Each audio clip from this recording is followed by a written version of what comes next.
ప్రియులారా, ఆమేన్ ఆమేన్. మనము గలతీ పత్రికను వివరించుకుంటూ ఉన్నాం. ఆల్రెడీ కొత్త వారు ఈరోజు లేరు కనుక నేను ఇంట్రడక్షన్లోకి వెళ్ళట్లేదు. డైరెక్ట్గా మనము పాయింట్లోకి వెళ్ళిపోదాం. గలతీ పత్రికలో 19వ అధ్యాయంలో సగభాగాన్ని మనం వివరించుకున్నాం. ధర్మశాస్త్రము అతిక్రమములను బట్టి దానికి తరువాత ఇవ్వబడిన, దానికి తర్వాత అంటే వాగ్దానం తర్వాత సుమారు 430 సంవత్సరాల నుండి 550 సంవత్సరాల మధ్యకాలం తర్వాత ఈ యొక్క ధర్మశాస్త్రం ఇవ్వబడిందని గడిచిన సెషన్లో ఎన్నో వివరణలు మనము చూసాం. ఈరోజు సగభాగం నుండి 19వ అధ్యాయము సగభాగం నుండి మనం మాట్లాడుకుందాం. ఏంటి ఆ సగభాగం అంటే? అది అంటే ఇక్కడ ధర్మశాస్త్రం మధ్యవర్తి చేత దేవదూతల ద్వారా నియమింపబడింది. మధ్యవర్తి చేత దేవదూతల ద్వారా నియమింపబడింది. ఇక్కడ ఈ మధ్యవర్తి ఎవరు? మధ్యవర్తి ఎవరు? ఎవరి చేత నియమింపబడింది ధర్మశాస్త్రం? మీకున్న ఐడియా మీరు పంచుకోనండి. ఈరోజు వాక్యం అంతా కూడా మనం జస్ట్ ఆలోచిస్తూ ముందుకెళ్ళమే. వాక్యం చెప్పడం నేను చెప్పడం కాదు, కానీ మీరే చెప్తారు నాకు. కారణం ఏంటంటే అన్ని క్వశ్చన్ ఆన్సర్స్ లాగే ఉంటుంది ఈరోజు వాక్య భాగం అంతా కూడా. మధ్యవర్తి ఇక్కడ ఎవరు? యేసుక్రీస్తు. యేసుక్రీస్తు వారు. అంటే ఈ వచనంలో యేసుక్రీస్తు వారా? మధ్యవర్తి చేత దేవదూతల ద్వారా నియమింపబడింది.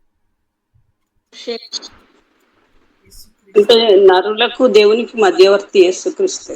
ఎస్, నరులకు దేవునికి మధ్యవర్తి యేసుక్రీస్తే. కరెక్ట్. అది కానీ ఇక్కడ ఈ వచనంలో మధ్యవర్తి అంటే యేసుక్రీస్తు వారు కాదు. మధ్యవర్తి అనే పదము యేసుక్రీస్తు వారికి ఒక్కరికి మాత్రమే సంబంధించింది కాదు బైబిల్లో. మీరు నన్ను పదే పదే క్షమిస్తూ ఉండండి, ఎందుకంటే మీరు నా వాళ్ళు కాబట్టి.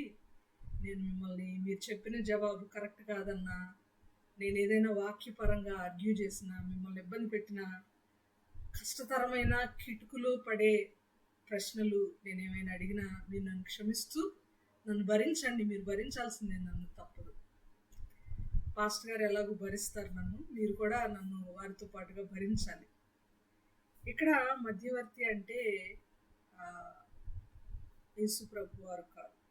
మధ్యవర్తి చేత దేవదూతల ద్వారా నియమింపబడిన ధర్మశాస్త్రం గురించి మాట్లాడుతున్నాం. ఇక్కడ ధర్మశాస్త్రము ఎవరి చేత నియమింపబడిందంటే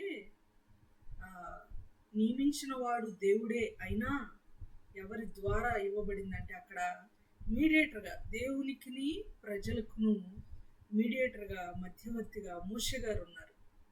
ఒప్పుకుంటారా మీరు ఈ మాట? ఇశ్రాయేలీలకు మరియు దేవునికి మధ్యవర్తిగా ఎవరున్నారు? మోషే గారు ఉన్నారా? మోషే ఉన్నారండి. నాకు అదే ఐడియా వచ్చిందండి ఇందాక. వచ్చిందండి. యేసుక్రీస్తు కంటే ముందు మరి మధ్యవర్తిగా ధర్మశాస్త్రం అన్నారు కదా. దాన్ని బట్టి చూసుకుంటే మరి దేవునికి మరి ప్రజలకి ఆయనే మరి మధ్యవర్తి. Correct sister. ఒకసారి చూద్దాం. నిర్గమకాండంలో 20వ అధ్యాయం 18వ వచనంలో ఇశ్రాయేలీలు మోషే గారితో ఏం మాట్లాడుతున్నారో ఒకసారి మనం ఆలోచన చేస్తూ ముందుకు వెళ్దాం. నిర్గమకాండము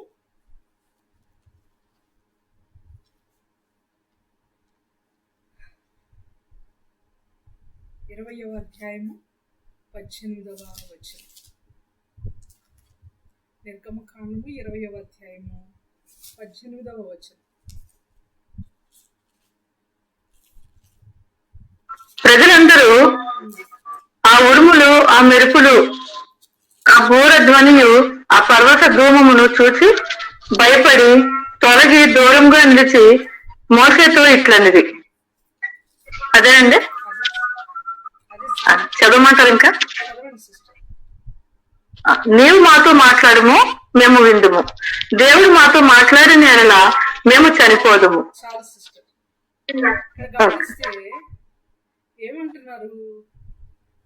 ఏమంటున్నారు? దేవుడు మాతో మాట్లాడితే మేము మరణిస్తాం.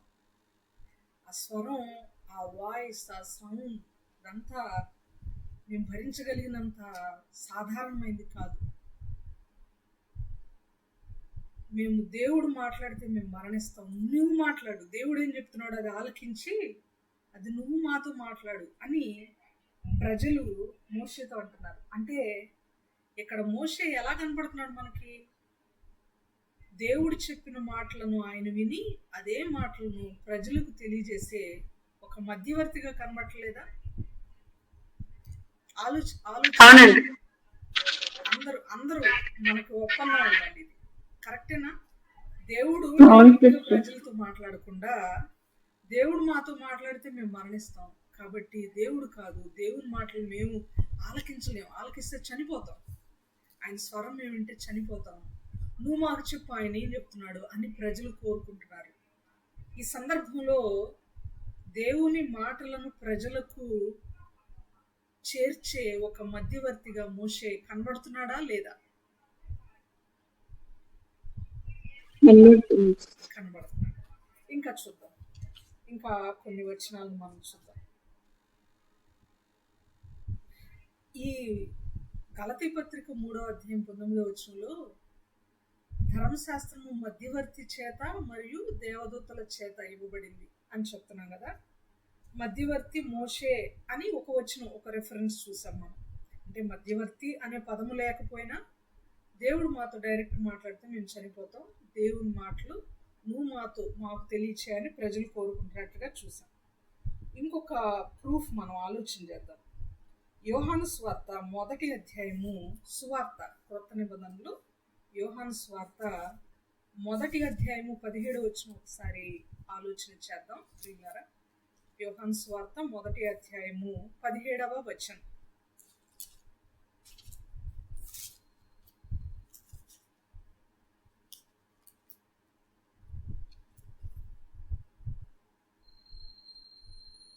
ధర్మశాస్త్రము మోషే ద్వారా అనుగ్రహింపబడెను, కృపయు సత్యమును యేసుక్రీస్తు ద్వారా కలిగెను. చాలు.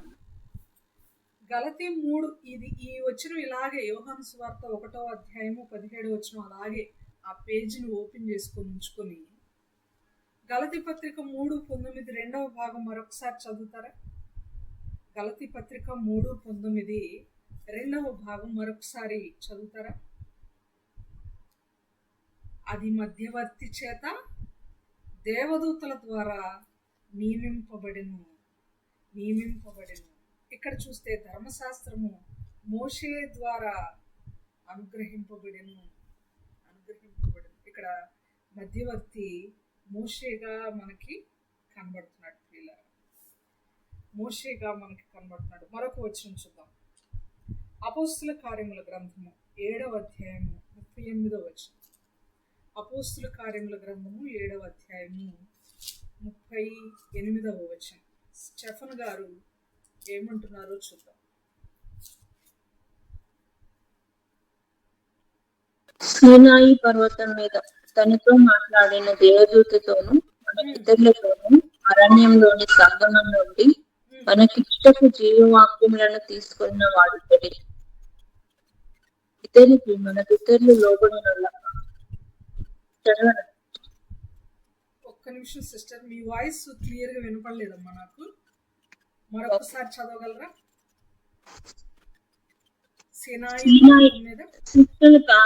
పైనుండి చదివితే బాగుంటుంది. చదవండి.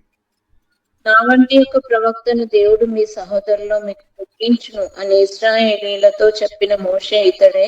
సీనాయి పర్వతం మీద తనతో మాట్లాడిన దేవదూతతోను మన పితరులతోను అరణ్యంలోని సంగమందు ఉండి మనకిచ్చుటకు జీవవాక్యములను తీసుకున్న వాడితడే.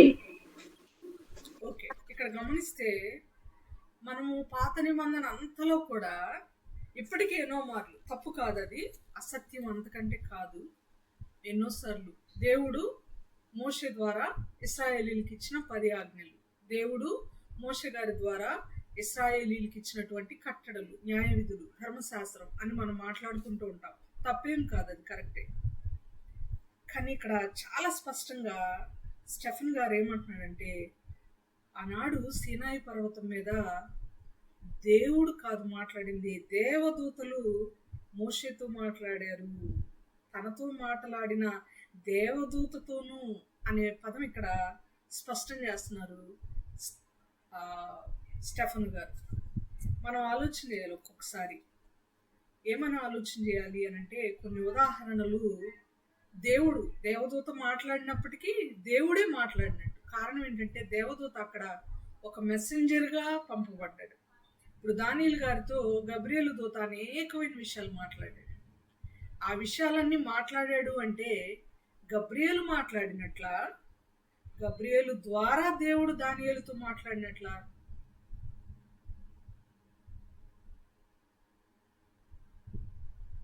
గబ్రియేలు ద్వారా దేవుడు మాట్లాడినట్లు. ఒక వివాహానికి వెళ్తాం, పెళ్లి భోజనాలకు మనం వెళ్ళాం అనుకోండి, వివాహానికి అటెండ్ అయ్యాం. వివాహంలో పెళ్లి అంతా జరిగిపోయిన తర్వాత భోజనం చేసేటప్పుడు వడ్డించేటప్పుడు అనేకమైనటువంటి ఐటమ్స్ వాళ్ళు వడ్డించడం జరుగుతుంది. భోజనం చేసిన తర్వాత తిరిగి ఇంటికి చేరిన తర్వాత భోజనాలు బాగా చేశారు, చాలా టేస్టీగా ఆర్గనైజ్డ్గా చేశారు, చాలా మంచి ఫుడ్ ఆర్గనైజ్ చేశారని మనం ఫుడ్ గురించి మాట్లాడతాం. జనరల్గా మాట్లాడేటప్పుడు మనం అక్కడ ఎవరైతే వడ్డించారో, ఒకవేళ ఎవరైనా ఏదో ఒక డేవిడ్ అనే పేరు తీసుకుందాం, లేకపోతే ఏదైనా పాల్ అనే పేరు తీసుకుందాం, వడ్డించే వాళ్ళలో డేవిడ్ ఆర్ పాల్ అనేటువంటి పేరు ఉందనుకోండి, బ్రదర్ పాల్ చాలా మంచి భోజనం పెట్టాడు అంటామా? లేకపోతే ఆ వివాహం జరిగించిన వాళ్ళు ఎవరో ఒకవేళ ఆంద్రేయ అనుకుందాం అతని పేరు, లేకపోతే ఇంకొక బర్నబాస్ అనుకుందాం, ఆ వివాహానికి మనల్ని ఆహ్వానించిన వాళ్ళు మంచి భోజనం పెట్టారని చెప్తామా? మనం బర్నబా బ్రదర్ మంచి భోజనం పెట్టించారండి అంటామా? లేకపోతే వడ్డించిన వాళ్ళ పేర్లు చెప్తామా మనం అక్కడ మెన్షన్ చేసేటప్పుడు? వివాహానికి పిలిచిన వాళ్ళ పేరు చెప్తాం. వివాహం ఎవరైతే పిలిచారో, ఎవరింట్లో అయితే పెళ్లి జరిగిందో, ఎవరైతే మనల్ని ఆహ్వానించారో వాళ్ళు ఇచ్చినట్టు మనకు ఫుడ్. కానీ వడ్డించే వాళ్ళ మధ్యలో ఎవరైనా వడ్డించవచ్చు. ఒక్కొక్కసారి వంటగదిలో కాఫీ కలుపుతూ ఉంటాను, ఒకవైపు దోశలు వేస్తూ ఉంటాను. ఒక్కొక్కరికి వేస్తూ ఉన్నాను అనుకోండి, పాస్టర్ గారికి దోశలు వేసేవడం అయిపోయిన తర్వాత కాఫీ కలిపి దగ్గర దాకా నేను తీసుకురాలేక దోశ మాడిపోతుందేమోనని మా పాపను పిలిచి తీసుకెళ్ళి డాడీకి ఇవ్వు అని అన్నాను అనుకోండి, ఆ కాఫీ నేను ఇచ్చినట్ట, పాప ఇచ్చినట్ట? కాఫీ కలిపింది, ప్రిపేర్ చేసింది, కాఫీ ఇచ్చింది నేనా లేక పాపనా? కాఫీ ప్రిపేర్ చేసింది మీరే, కానీ పాప తీసుకుని వెళ్ళదు కదండి. తీసుకుని వెళ్ళాడు. ఎవరు చేసినట్టు? ఇప్పుడు కాఫీ చాలా టేస్టీగా చేశారని ఎవరినన్నా మీరే చేసిన వాళ్ళని అర్థం కావడానికి చేసిన వాళ్ళను అనాలి. భోజనం పెట్టండి అని ఒక్కొక్కసారి తల్లి పిల్లలకి ఎవరికొకరికి ఆర్డర్ వేస్తూ ఉంటుంది, లేకపోతే అలిగి లేకపోతే లేవలేని స్థితిలో ఉండి భోజనం పెట్టండి అని అన్నంత మాత్రాన వడ్డించిన వాళ్ళది కాదు ఘనత, అదంతా ప్రిపేర్ చేసిన వాళ్ళది ఘనత. అలాగే కట్టడలు, న్యాయ విధులు, ధర్మశాస్త్రము ఇదంతా దేవుడు ప్రిపేర్ చేశాడు, కానీ దేవదూత ద్వారా దేవుడు మాట్లాడించాడు. కానీ అనేక సందర్భాల్లో మనం చూస్తాం, సీనాయి పర్వతం దగ్గర దేవుడైన యెహోవా మోషేతో మాట్లాడి మోషేతో పలికినది, దేవుడైన యెహోవా మోషేకు ప్రత్యక్షమై అనేక మాటలు చూస్తాం. అక్కడ సెన్స్ ఏంటయ్యా అంటే, అక్కడ స్పిరిచువల్ సెన్స్ ఏంటంటే దేవుడే తన అభిప్రాయాన్ని, తన మనసులోని మాటలను మోషే గారికి తెలియచేశాడు. అక్కడ మీడియేటర్గా ఉండిన వారు దేవదూతలు, కానీ దేవుని యొక్క మాటలను ఇశ్రాయేలీయులకు తెలియజేసేటప్పుడు మీడియేటర్గా ఉండింది మోషే అని మనము గుర్తుపెట్టుకోవాలి. మరొక మాట అదే అపోస్తలుల కార్యముల గ్రంథంలో 7వ అధ్యాయంలో 53వ వచనం కూడా చదువుదాం. 7వ అధ్యాయము 53వ వచనం. దేవదూతల ద్వారా నియమింపబడిన ధర్మశాస్త్రమును మీరు పొందితిరి గాని దానిని గైకొనలేదని చెప్పాను. దేవదూతల ద్వారా దేవుడు ఆర్డర్ చేశాడు, దేవదూతలు మీరు నియమించండి, ఎలా ఆజ్ఞలు రాసి నా బిడ్డకి, నా యొక్క సేవకుడికి అందించండి అని. సో ఈ రిఫరెన్సెస్ అన్నీ కూడా దేవదూతల ద్వారా ధర్మశాస్త్రము నియమించబడింది, కానీ దీనికి కర్త దేవుడే అని మనము గ్రహించవలసిన వారమై ఉన్నాం పిల్లరా. కొన్ని రిఫరెన్సెస్ నేను చెప్తాను. మీరు జస్ట్ ఒకసారి చదివితే అది బాగా ఇంకా అర్థమవుతుందని చెప్పి నేను మీకు ఈ రెఫరెన్సెస్ ఇవ్వడం జరుగుతుంది. అవగాహన కొరకు నోట్ చేసుకుంటే గనక నేను ఒకసారి మీకు అది రిపీట్ చేస్తాను, మీరు నోట్ చేసుకోండి. హెబ్రీ పత్రిక 2:2, హెబ్రీ పత్రిక 2వ అధ్యాయము 2వ వచనం, హెబ్రీ పత్రిక 8వ అధ్యాయము 6వ వచనం, హెబ్రీ పత్రిక 8వ అధ్యాయము 6వ వచనం, అదే హెబ్రీ పత్రిక 9వ అధ్యాయము 15వ వచనం, 9వ అధ్యాయము 15వ వచనం, అదే హెబ్రీ పత్రిక 12వ అధ్యాయము 24వ వచనం, 12వ అధ్యాయము హెబ్రీ పత్రిక 24వ వచనం. ఈ వచనాలు కూడా చదివితే ఈ యొక్క ధర్మశాస్త్రం ఎవరి ద్వారా నియమింపబడింది, మధ్యవర్తి ఎవరు అనేటువంటి విషయాలు చాలా వరకు మనకి వాటి గురించినటువంటి విషయం అక్కడ మనకి కనబడుతుంది. ఇవన్నీ వినేటప్పుడు కొన్ని వచనాలు బైబిల్లో ఒకసారి విన్నదే ఇంకొకసారి మనకి డిఫరెన్స్ కనిపిస్తుంది. అదేంటి అక్కడ అలా చెప్పారు కదా, నిర్గమకాండంలో అలా ఉంది కదా, ఇక్కడికి వచ్చేసరికి క్రొత్త నిబంధనలు ఎలా ఉందేంటి, అది కరెక్ట్ కదా, ఎలా ఉందేంటి అని మనకే కొంచెం డౌట్ఫుల్గా కొన్ని సందేహాలు రైజ్ అయ్యే విధంగా బైబిల్లో అనేక వచనాలు ఉంటాయి. కానీ బైబిల్ ఎట్టి పరిస్థితుల్లోనూ తప్పు కాదు. మనం వినినప్పుడు, బోధింపబడినప్పుడు మనల్ని నడిపించిన విధానం లేకపోతే మనకి నేర్పించబడిన విధానము బహుశా తప్పు అయి ఉండొచ్చు. ఎందుకంటే మానవులకు ఒకసారి మనల్ని లీడ్ చేసే విధానంలో కొన్ని మిస్టేక్స్ మానవుల ద్వారా జరగవచ్చు, కానీ దేవుని ద్వారా ఎప్పుడు కూడా పొరపాటు అనేది జరగదు. అందుకనే దేవుడు ఒక మాట మనకి జ్ఞాపకం చేశాడు కీర్తనల గ్రంథంలో. ఐ థింక్ 19వ అధ్యాయము 13వ వచనం, దురభిమాన పాపములో పడకుండా. అంటే కొన్నిసార్లు ఒక బోధన మనం ఒక రూట్లో విన్నప్పుడు అదే బోధన మరొక చోట మరొక విధంగా ఉన్నప్పుడు ఆ రెండిట్లో కూడా మనం ఎవరినైతే బోధించిన వారిని ఎక్కువగా అభిమానిస్తామో వారిదే కరెక్ట్ అనుకుంటాం. మనం సత్యమును సత్యాన్వేషిగా అన్వేషించాలి. ఎందుకంటే ప్రసంగి 7:24లో చెప్పాడు కదా మహాజ్ఞాని, సత్యమనున్నది దూరముగాను బహులోతుగాను ఉన్నది, దాన్ని వివేచించి తెలుసుకొనగలిగిన వాడెవడు. అది చాలా లోతైంది, చాలా దూరంగా ఉంటుంది. అది తెలుసుకోవాలంటే మనకి ఉండాల్సింది వాక్యం చెప్పే వాళ్ళ పట్ల అభిమానం కాదు, వాక్యం పట్ల అభిమానం. వాక్యం పట్ల అభిమానం ఉంటే, దేవుని పట్ల మమకారం, ప్రేమ, భయము, భక్తి ఉంటే సత్యవాక్యాన్ని సరి అయిన రీతిలో మనం నేర్చుకుంటాం. కాబట్టి దురభిమాన పాపంలో మనం పడకూడదు. అంటే మనిషిని బట్టి ఈ మనిషి చెప్పిందే కరెక్ట్ అనే విధానంలో మనం ఉండకూడదు. బైబిల్ ఏం చెప్తుంది? ఎప్పుడు మనం మాట్లాడుకుంటున్నాం కదా, లేఖనమేమి చెప్పుచున్నది, లేఖనమేమి చెప్పుచున్నది. ఆ పాస్టర్ గారు ఏం చెప్పారు, ఈ అయ్య గారు ఏం చెప్పారు, ఆ సిస్టర్ ఏం చెప్పారు, ఇది కాదు మనకు కావాల్సింది. మనుషులు ఏం చెప్పారో మనకు అనవసరం. లేఖనమేమి చెప్పుచున్నది, దేవుడు ఏం చెప్తున్నాడు, వాక్యం ఏం బోధిస్తుంది, లేఖనానుసారంగా ఉందా లేదా ఈ మాట అనేది మాత్రమే మనం ఆలోచించవలసిన వారంగా ఉన్నామని ప్రభు పేరిట నేను జ్ఞాపకం చేస్తున్నాను.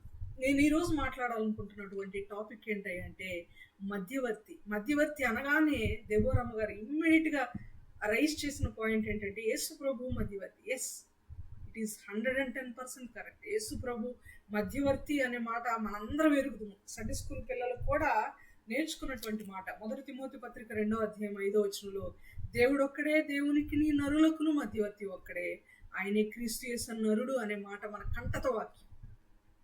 మధ్యవర్తి అనగానే యేసు ప్రభు మనకు గుర్తొస్తారు. కానీ మధ్యవర్తులు అనేక రకాలుగా బైబిల్లో అనేక మంది ఉన్నారు. ఒక్కసారి మనకు తెలుసు, మనందరికీ, మనం వింటున్న స్క్రీన్ మీద కనబడే మనందరికి కూడా తెలుసు మధ్యవర్తి గురించి. కానీ ఒకసారి నెమరు వేసుకుంటే ఎస్ కరెక్ట్ కదా, అవును వీళ్ళు మధ్యవర్తులే, వీళ్ళు కూడా మధ్యవర్తులే, యేసు ప్రభు ఒక్కడే కాదు వీళ్ళు కూడా మధ్యవర్తి, అవును వీళ్ళు మధ్యవర్తే అని మనకి ఎస్ ఎస్ ఎస్ అనే ఆన్సర్ మనకు వస్తూ ఉంటుంది. ఒకసారి ఆ రీతిలో మనము ఈనాటి వాక్యాన్ని ఆలోచన చేసి ఈ ఒక్క పదముతో ఈనాటి వాక్యాన్ని మనం ముగించుకున్నాం. మధ్యవర్తి అనగానే ఫస్ట్ నేను జస్ట్ క్లూ ఇస్తూ వెళ్తాను, మీరే జవాబు చెప్పండి. ప్రకృతికి, దేవుని బిడ్డలకు, దేవునికి చాలా నమ్మకమైన ఒక దేవుని బిడ్డ, దేవుని సేవకుడు, దేవుణ్ణి బాగా ఆరాధించి భక్తిపరుడు అనుకోండి, ఏమైనా అనుకోండి, బైబిల్లో ప్రకృతికి ఒక దైవజనునికి దేవుని బిడ్డకి మధ్యలో మీడియేటర్గా ఉన్న జంతువులు ఉన్నాయి. ఆలోచించి మీరు చెప్పండి, ఎవరై ఉంటారు? మీడియేటర్గా ఏ జంతువులు వ్యవహరించినాయి? ప్రకృతికి మనిషికి మధ్యలో మీడియేటర్గా ఎవరున్నారు? ఆలోచన చేసి చెప్పండి.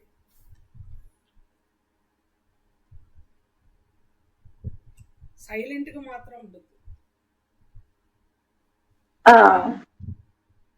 కాకులండి, కాకండి. Very good. పక్షులు సిస్టర్ తర్వాత గాడిద ఒకటి, గాడిద. పక్షులు అని ఉండొచ్చు కదా.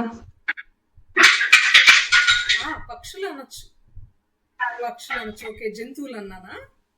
మీరు జంతువులు అన్నారని నేను ఆలోచిస్తున్నా. కాకోలంలో కాకులు పనిచేసాయండి. మరి ఉన్నాయి, పక్షులు కూడా ఉన్నాయి, జంతువులు ఉన్నాయి.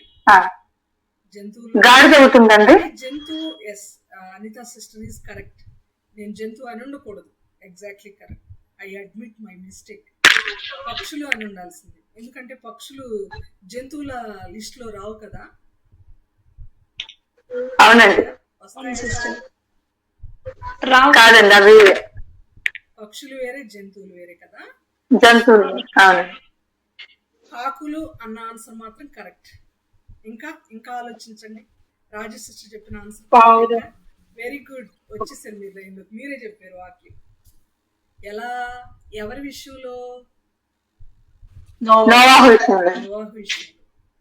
ప్రకృతి అని ఎందుకన్నామంటే నేల ఆరిందా లేదా, వర్షం పడుతుందా ఇంకా లేదా అనే విషయాన్ని, ఆ నేచర్ ఎలా ఉందో తెలుసుకోవడానికి ఫస్ట్ ఎవరిని ఒక మీడియేటర్గా ఆ సమాచారం తెలుసుకొని రమ్మని ఎవరిని పంపించాడు?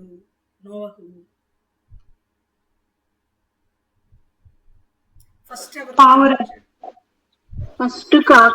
ఫస్ట్ కాకిని పంపాడు. రెఫరెన్స్ చెప్తాను, మీరు తర్వాత చదువుకోండి. లేకపోతే చదివినా ఫాస్ట్గా తీసి చదవండి, సమయం వేస్ట్ అవ్వకుండా ఫాస్ట్గా తీసి చదవండి. ఆదికాండం 8వ అధ్యాయం 7వ వచనం. ఆదికాండం 8వ అధ్యాయము 7వ వచనం.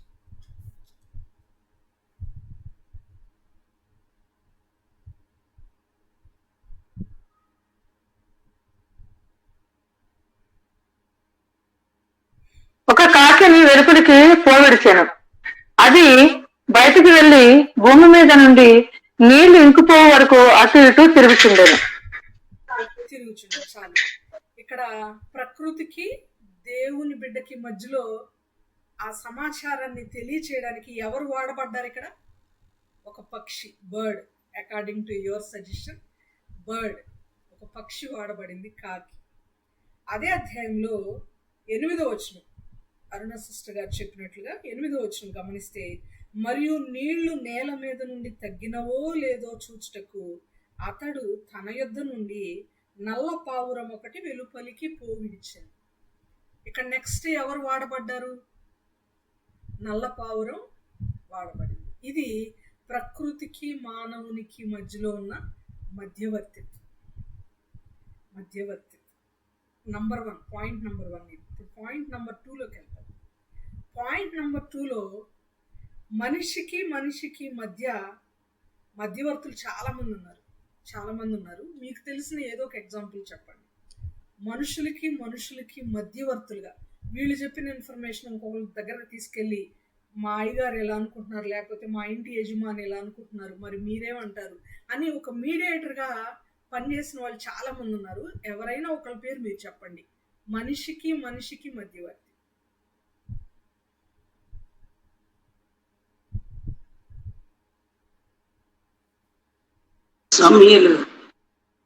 వెరీ గుడ్ అమ్మా.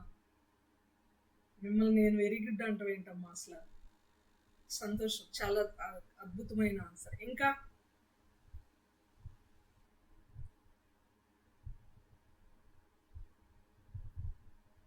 చాలా మంది ఉన్నారు. మీరు నాతాను, ఇంకా అమ్మే చెప్తున్నారు. దావీదా ఎవరెవరికి మధ్యవర్తిగా ఉన్నాడు సిస్టర్? మధ్యవర్తి అండి, సారీ. యోనాతాన్ సిస్టర్. ఓకే, యోనాతాన్ గారు. ఇంకా మీరు అంత జంప్ అయిపోయి సమూయేలు గ్రంథానికి రాజుల గ్రంథంలోనికి వెళ్ళిపోయారు. ఆది కాండంలో ఎవరు లేరా?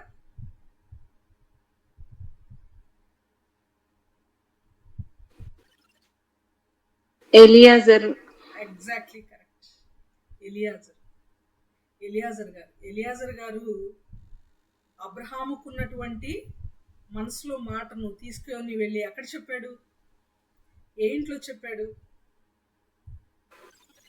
రెబ్కా వారి గృహంలో చెప్పాడు. అబ్రహాం ఏదైతే మాట్లాడాడో అదే తీసుకెళ్లి మాట్లాడాడు. ఆది కాండం 24వ అధ్యాయం, త్వరగా తిద్దాం. ఆది కాండం 24వ అధ్యాయం మొట్టమొదట 7వ వచనం చదువుతారా? ఆది కాండము 24వ అధ్యాయము 7వ వచనం.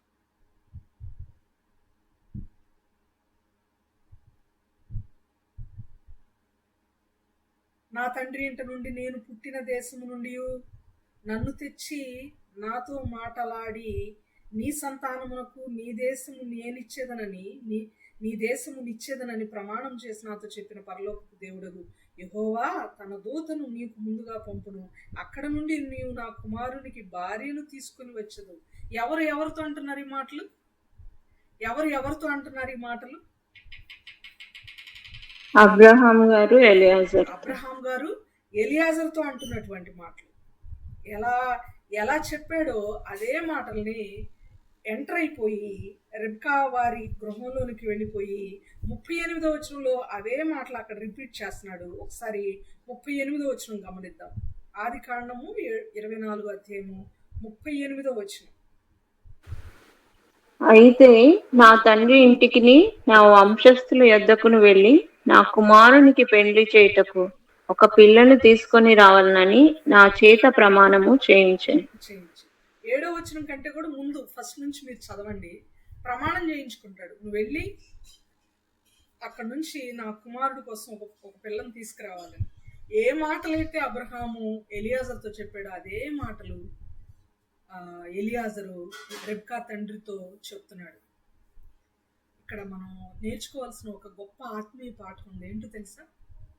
మీడియేటర్కి ఉండాల్సినటువంటి లక్షణం, మధ్యవర్తిగా వ్యవహరించే వాళ్ళకు ఉండాల్సినటువంటి లక్షణం ఏంటంటే ఉన్నది ఉన్నట్లుగా చెప్పడం. ఈ రోజుల్లో మీడియేటర్స్, వివాహాలు జరిపించే మీడియేటర్స్ చాలా మంది ఉన్నారు.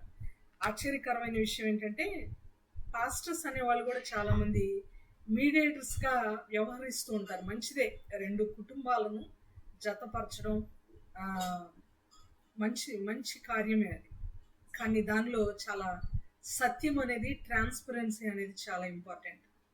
అక్కడ ఉన్నది ఒకటైతే లేనివి చాలా యాడ్ చేసి చెప్తుంటారు మీడియేటర్స్గా వ్యవహరించేవారు. అది చాలా పొరపాటు ప్రియులారా. ఎలియాజరుతో అబ్రహాము గారు ఏదైతే చెప్పాడో అదే మాటలు ఎలియాజరు రెబ్కా ఇంట్లో చెప్తున్నాడు. సత్యమైన చాలా పారదర్శకతతో కూడినటువంటి వ్యక్తిగా ఎలియాజర్ ఇక్కడ మనకి కనబడుతున్నాడు. ఈయన మనిషికి మానవులకు మనిషికి మధ్య ఉన్న మధ్యవర్తి. ఒక్క ఎగ్జాంపుల్ ఇదంతే. మిగిలిన యోనాతాన్ గారు కానీ సమూయేలు గారు కానివ్వండి, అనేక మంది మధ్యవర్తులు ఇంకా ఉన్నారు. నాతాను, అనేక మంది ప్రవక్తలు ఉన్నారు, చాలా మంది ఉన్నారు. నేను ఒక ఎగ్జాంపుల్ మాత్రమే మీకు జస్ట్ నేను అర్థం కావడానికి తెలియచేస్తున్నాను. ఇది రెండవ పాయింట్. మొదటి పాయింట్ ఏంటి? ప్రకృతికి దేవుని బిడ్డకు ఉన్న మధ్యవర్తి. రెండవ పాయింట్ మనిషికి ఉన్నటువంటి మధ్యవర్తి. మూడవ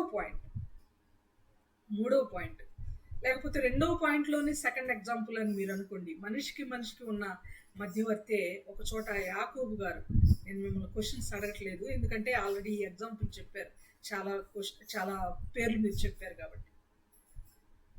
తన అన్న అయిన ఏశావుని ఎదుర్కొనే ముందు యాకోబు గారు కొంతమందిని పంపిస్తాడు కదా. ఎవరిని పంపిస్తాడు? అక్కడ మధ్యవర్తికి చెప్పబడిన పేరు ఇంగ్లీష్ బైబిల్ అయితే మెసెంజర్ అని ఉంది. దూతలను పంపి అనేటువంటి మాట కనబడుతుంది. ఇది కూడా మనిషికి మధ్యవర్తిత్వమే. యాకోబు ఏశావు ఇద్దరు కూడా మనుషులే. వాళ్ళిద్దరికి మధ్య మీడియేటర్గా దూతలు ఉన్నట్లుగా ఆదికాండం 32 అధ్యాయము 3, 4, 5 వచనాల్లో మనకు అర్థమవుతుంది. మీరు తర్వాత చదవండి.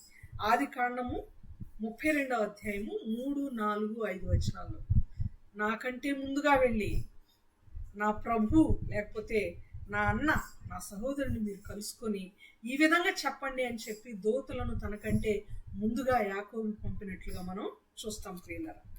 ఇది కూడా దేవుని మనుషులకు మధ్యవర్తిత్వం. ఇది రెండవ పాయింట్లో రెండవ ఉదాహరణ. మూడవ ఉదాహరణలోనికి మనం వెళ్దాం. మూడవ పాయింట్లోనికి మనం వెళ్దాం. దేవునికిని నరులకును మధ్యవర్తి. ఎవరు దేవునికిని నరులకును మధ్యవర్తి?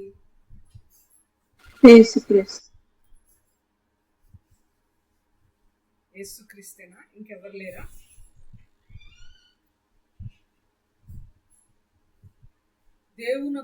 దేవునికిని నరులకును ప్రవక్తలు కూడా వస్తారు.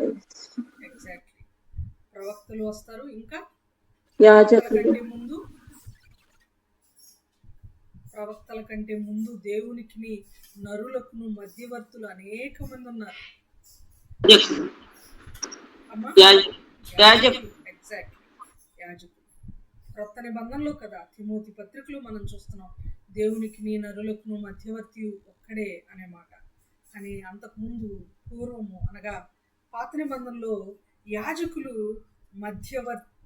మధ్యవర్తిత్వము జరిగించారు. ఒక పాపి లేకపోతే ఎవరైనా నరుడు పాపం చేసినప్పుడు డైరెక్ట్గా ఆ పాప పరిహారార్థ బలి డైరెక్ట్గా ఆయన అర్పించడానికి కూడా లేదు. అప్పుడు వెళ్ళి యాజకునికి అప్పగిస్తే పాప పరిహారార్థ బలిగా ఆయన ఏదైతే తీసుకొచ్చాడో దాన్ని యాజకుని చేతికి అప్పగిస్తే యాజకుడు అర్పించేవాడు. దేవునికి పాపము చేసిన ఈ మానవుడికి మధ్యలో ఆ మధ్యవర్తిత్వం అనేది, ఈయన ఏ విషయమై పాప క్షమాపణ కోరుతున్నాడో ఆ విషయాన్ని యాజకుడికి చెప్తే యాజకుడు వెళ్ళి ధూపం వేసి అతి పరిశుద్ధ స్థలంలో దేవునికి తెలియజేసేవాడు. దేవుడిచ్చిన జవాబును మరలా ఈ యొక్క నరునికి మధ్యలో యాజకుడు తెలియచేసేవాడు. ఈ విషయం మనందరికీ తెలిసింది. జస్ట్ ఇవన్నీ జ్ఞాపకం చేసుకుంటున్నాం మనం అంతే. అరుణ సిస్టర్ అన్నట్టు ప్రవక్తలు కూడా మధ్యవర్తులుగా ఉన్నారు. అనేక మంది ప్రవక్తల ద్వారా హెబ్రీ పత్రిక 1వ అధ్యాయం 1వ వచనం గమనిస్తే పూర్వము నానా విధములైన ప్రవక్తల ద్వారా మాట్లాడిన దేవుడు నేడు ఆయన కుమారుని ద్వారా మనతో మాట్లాడుతున్నాడు, వాక్యం ద్వారా మనతో మాట్లాడుతున్నాడు అనే మాటలు మనం చూస్తూ ఉంటాం. కానీ ఇప్పుడు ప్రవక్తలు లేరండి. గుర్తుపెట్టుకోవాలి మనం.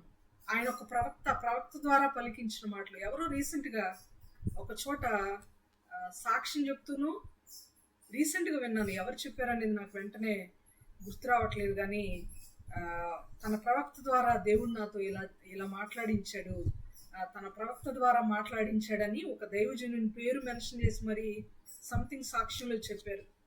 ఆ రోజు మరి నేను తిరిగి అలా అనకూడదు అని చెప్పానో లేదో చెప్పినట్టు లేను. నేను ఆ సమయం తీసుకోలేదు, ఆ రోజు మాట్లాడలేదు అనుకుంటాను, నేను చెప్పలేదు. అయితే ఎవరు కూడా ప్రవక్తలు కాదు. ఇప్పుడు ఎవరు కూడా ప్రవక్తలు కాదు. ప్రవక్త అంటే పూర్వం ముందుండిన ప్రవక్తలు, వాళ్ళు ప్రజెంట్ ప్రవక్తలు లేరు. ప్రవక్త అంటే ప్రవచించేవాడు, జరగబోయేది చెప్పేవాడు. అసలు బైబిల్ ఏం చెప్తుంది? ఇప్పుడు జరగబోయేది చెప్పేవాళ్ళు జ్యోతిష్కులు, ప్రవక్తలు వీళ్ళు ఎవరు లేరు. రేపేమి సంభవించునో నీకు తెలియదని బైబిలే చెప్తుంటే నీ కుమారుడికి పలానా దేశంలో వివాహం అవుతుంది, నీ కుమారుడు వెళ్ళి పలానా దేశంలో జాబ్ చేస్తాడు, అలా చేస్తాడు, ఎలా చేస్తాడని మనం ముందుగా జరగబోయే విషయాన్ని ముందు ఎలా చెప్తాం? రేపటి దాకా ఎందుకు, మరో క్షణంలో ఏమవుతుందో మనం చెప్పలేము.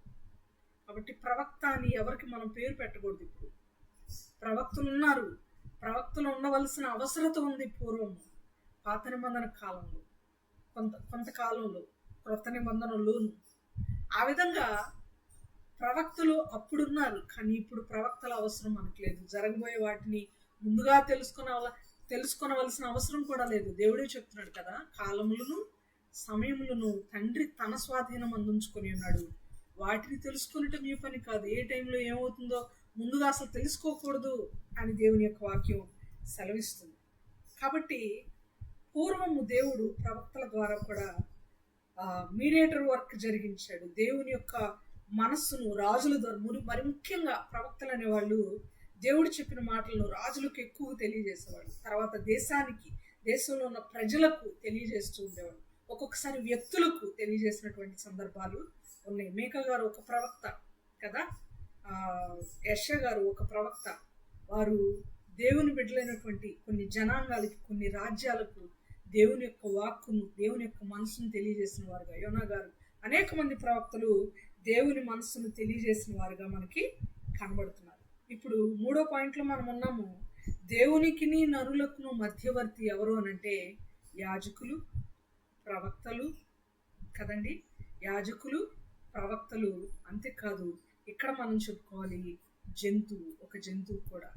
రాజు సిస్టర్ చెప్పారు కదా, గాడిద ఎవరి ద్వారా ప్రేరేపితమై ఆ ప్రవక్తను ఆపడానికి ట్రై చేసింది? బిలామునే కదా ఆపడానికి ట్రై చేసింది. నాకు ఎప్పుడు బిలాము, బాలాకు చరిత్రలోకి వెళ్ళానంటే ఆ పేర్లన్నీ కంగారు కనిపిస్తాయి. బిలామునే కదా గాడిద ఆపడానికి ట్రై చేసింది. అవును సిస్టర్. గాడిద ఎందుకు? దేవుడు తెలియచేశాడు. దేవుని యొక్క మనస్సును తనకు తెలియజేయడానికి ట్రై చేసింది గాడిద. విషయం ఏంటంటే, ఆనాటి ప్రవక్తలు దేవునికి నరులకును మధ్యవర్తులుగా ఉన్నారు. ఆనాటి యాజకులు దేవునికి నరులకును మధ్యవర్తిగా ఉన్నారు. గాడిదతో సహా మధ్యవర్తిత్వం జరిగించారు. విచారకరమైన విషయం ఏంటంటే, మనమే దేవుని మనసును ఇతరులకు తెలియచేయడానికి సరి అయిన మధ్యవర్తిత్వం జరిగించలేకపోతున్నాం. సరి అయిన మీడియేటర్షిప్ మనం చేయలేకపోతున్నాం. దేవుని మనస్సును ఉన్నట్లుగా ఎక్స్ప్లెయిన్ చేయలేకపోతున్నాం. దేవుని ప్రజలకు తెలియచేయలేకపోతున్నాం. దేవుని ప్రేమను ఎరగని వారి దగ్గరకు చేర్చలేకపోతున్నాం. ఎంత ఆవేదన కదా. అందుకే దేవుడు కొన్నిసార్లు ప్రకృతిని పిలిచి మాట్లాడుతుంటాడు. ఆకాశమా ఆలకించు, భూమి చెవియొగ్గు. నేను కని పెంచి పెద్ద చేసిన నా పిల్లలు నా మీద తిరుగుబాటు చేసి ఉన్నారు. నా మాట వినట్లేదు.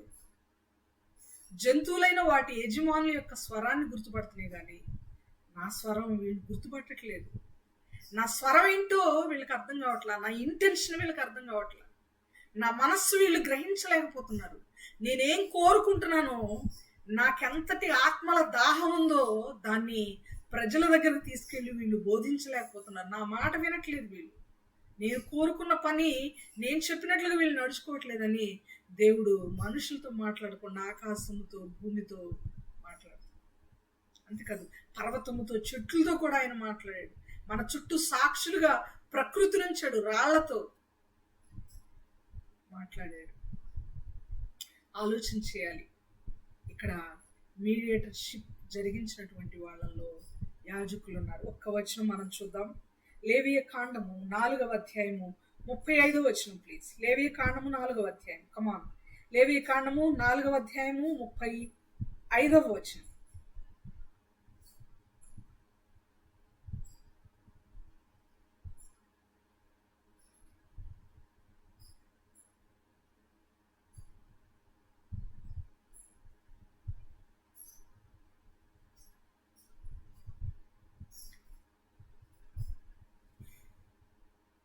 లేవియ కాండము 4వ అధ్యాయము 35వ వచనం. ఎంత సమయం.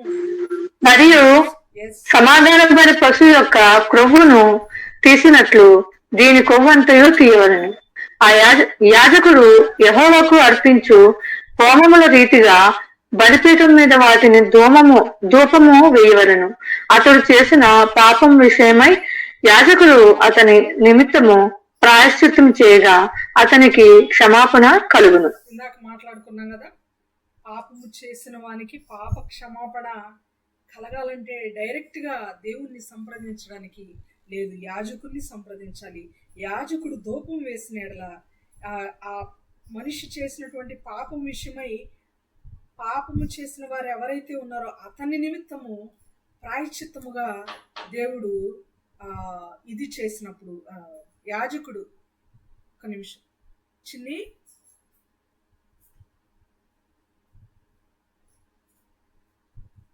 ప్రాయశ్చిత్తము కలిగే విధంగా పాపము చేసిన వాని విషయమై యాజకుడు దేవుని యొక్క మనవి చేసినప్పుడు దేవుడు అతని పాపములను క్షమించి పాప క్షమాపణను కలుగు చేస్తాడు.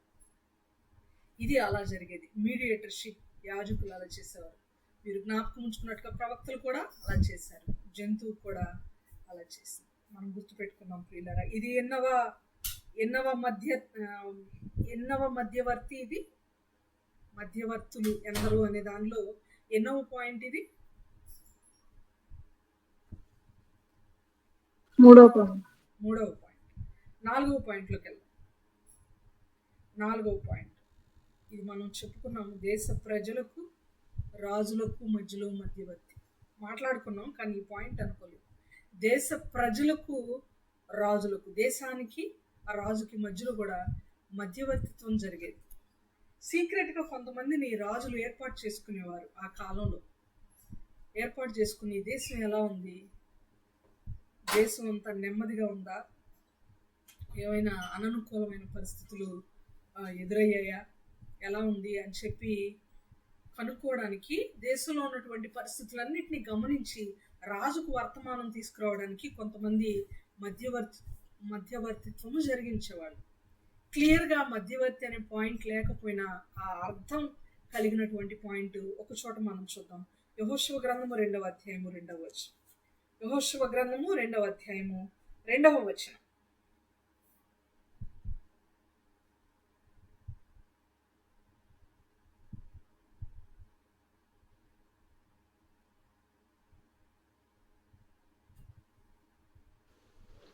దేశమును వేగు చూచుటకు ఇశ్రాయేలీయుల యొద్ద నుండి మనుష్యులు రాత్రివేళ ఇక్కడికి వచ్చిరని యెరికో రాజునకు వర్తమానము వచ్చెను.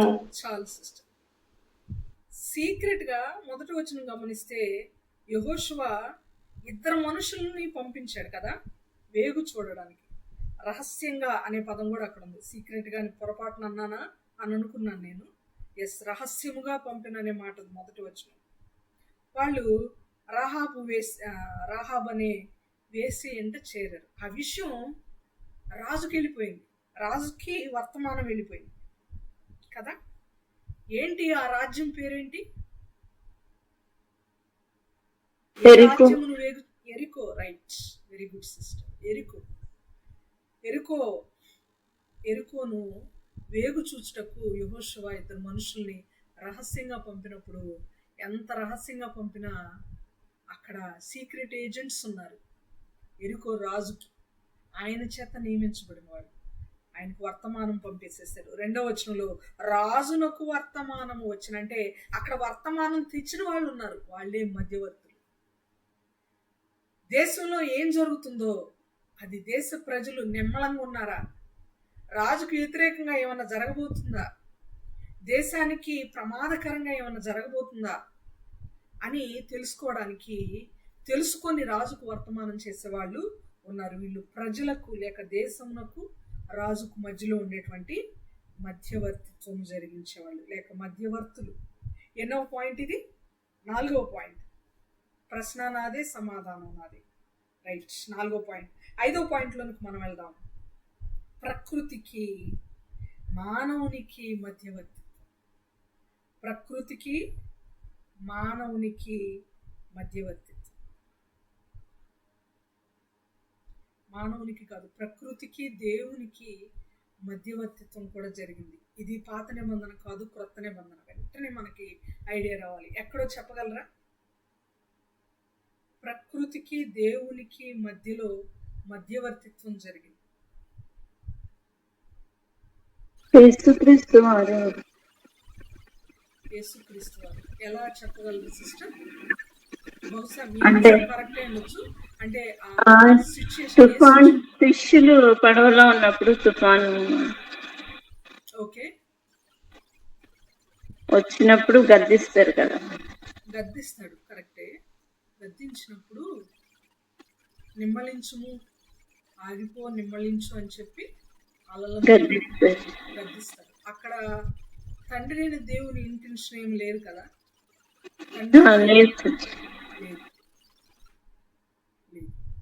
సో దేవునికి ప్రకృతికి మధ్యలో మధ్యవర్తిత్వం జరిగింది. ఇంకొంచెం ఆలోచించండి, మీరు చెప్పగలరు.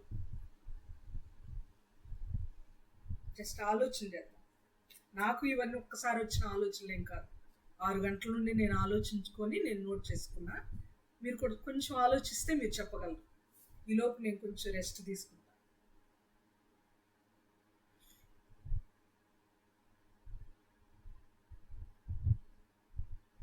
ప్రకృతి అనగానే ఆలోచన చేయండి. చెట్లు, తుఫాను, సముద్రము, ఇంకా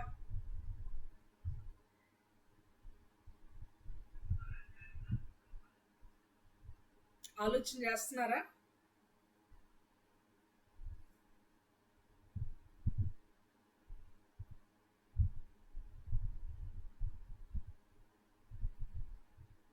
ఓకే, గుర్తు రావట్లేదేమో బహుశా.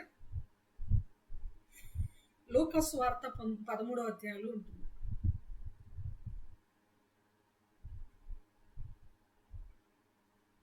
అంజూరపు చెట్టు. Very good sister, very good. పండ్లేమి లేనప్పుడు తోట మాలి ఏమంటాడు అక్కడ?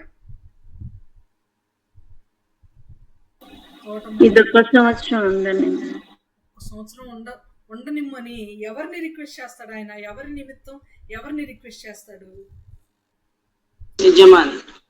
తోట యజమాని. మనం విన్నాం కదా, ఎన్నోసార్లు వినుంటాం. చర్చెస్ లో చాలా సార్లు చెప్తారు ఈ యొక్క వాక్యాన్ని. తోట యజమానిని తోటమాలి బ్రతిమలాడుకున్నాడు. ఎందుకని? చెట్టు బ్రతిమాలలేదు కాబట్టి. చెట్టుకి యజమానికి మధ్యలో మధ్యవర్తిగా తోటమాలి మనకి కనబడుతున్నాడు. ప్రకృతికి దేవునికి తోట యజమాని ఎవరో కాదు, దేవుడు. ప్రకృతికి దేవునికి మధ్యలో మధ్యవర్తిత్వం ఇక్కడ మనకి కనబడుతుంది. లూకాసు వార్త 13వ అధ్యాయం 8వ వచనంలో మనం చూడొచ్చు. ఈ ఒక్క సంవత్సరం కూడా ఉండనిమ్ము, లేని ఎడల దాన్ని తర్వాత మీరు నరికించి వేయవచ్చును అనేటువంటి మాట. ఇక్కడ ఒక్కసారి ఆగి మనం ఆలోచించేద్దాం. 5 పాయింట్లు చెప్పుకున్నాం. ఈ 5 పాయింట్లలో కూడా ఇంకొక పాయింట్ కూడా మనం చెప్పుకోవచ్చు.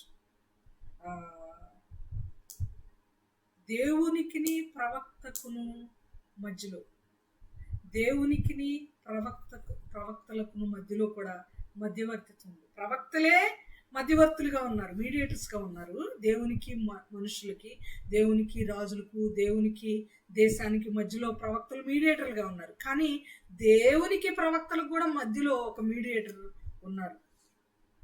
Again bird. ఎవరో చెప్తారా? ఏ బర్డ్ చెప్తారా? కాకి. ఏలియాకు దేవుని ద్వారా. Very good sister, correct. ఇంకా క్రొత్త నిబంధనలో ఏదైనా?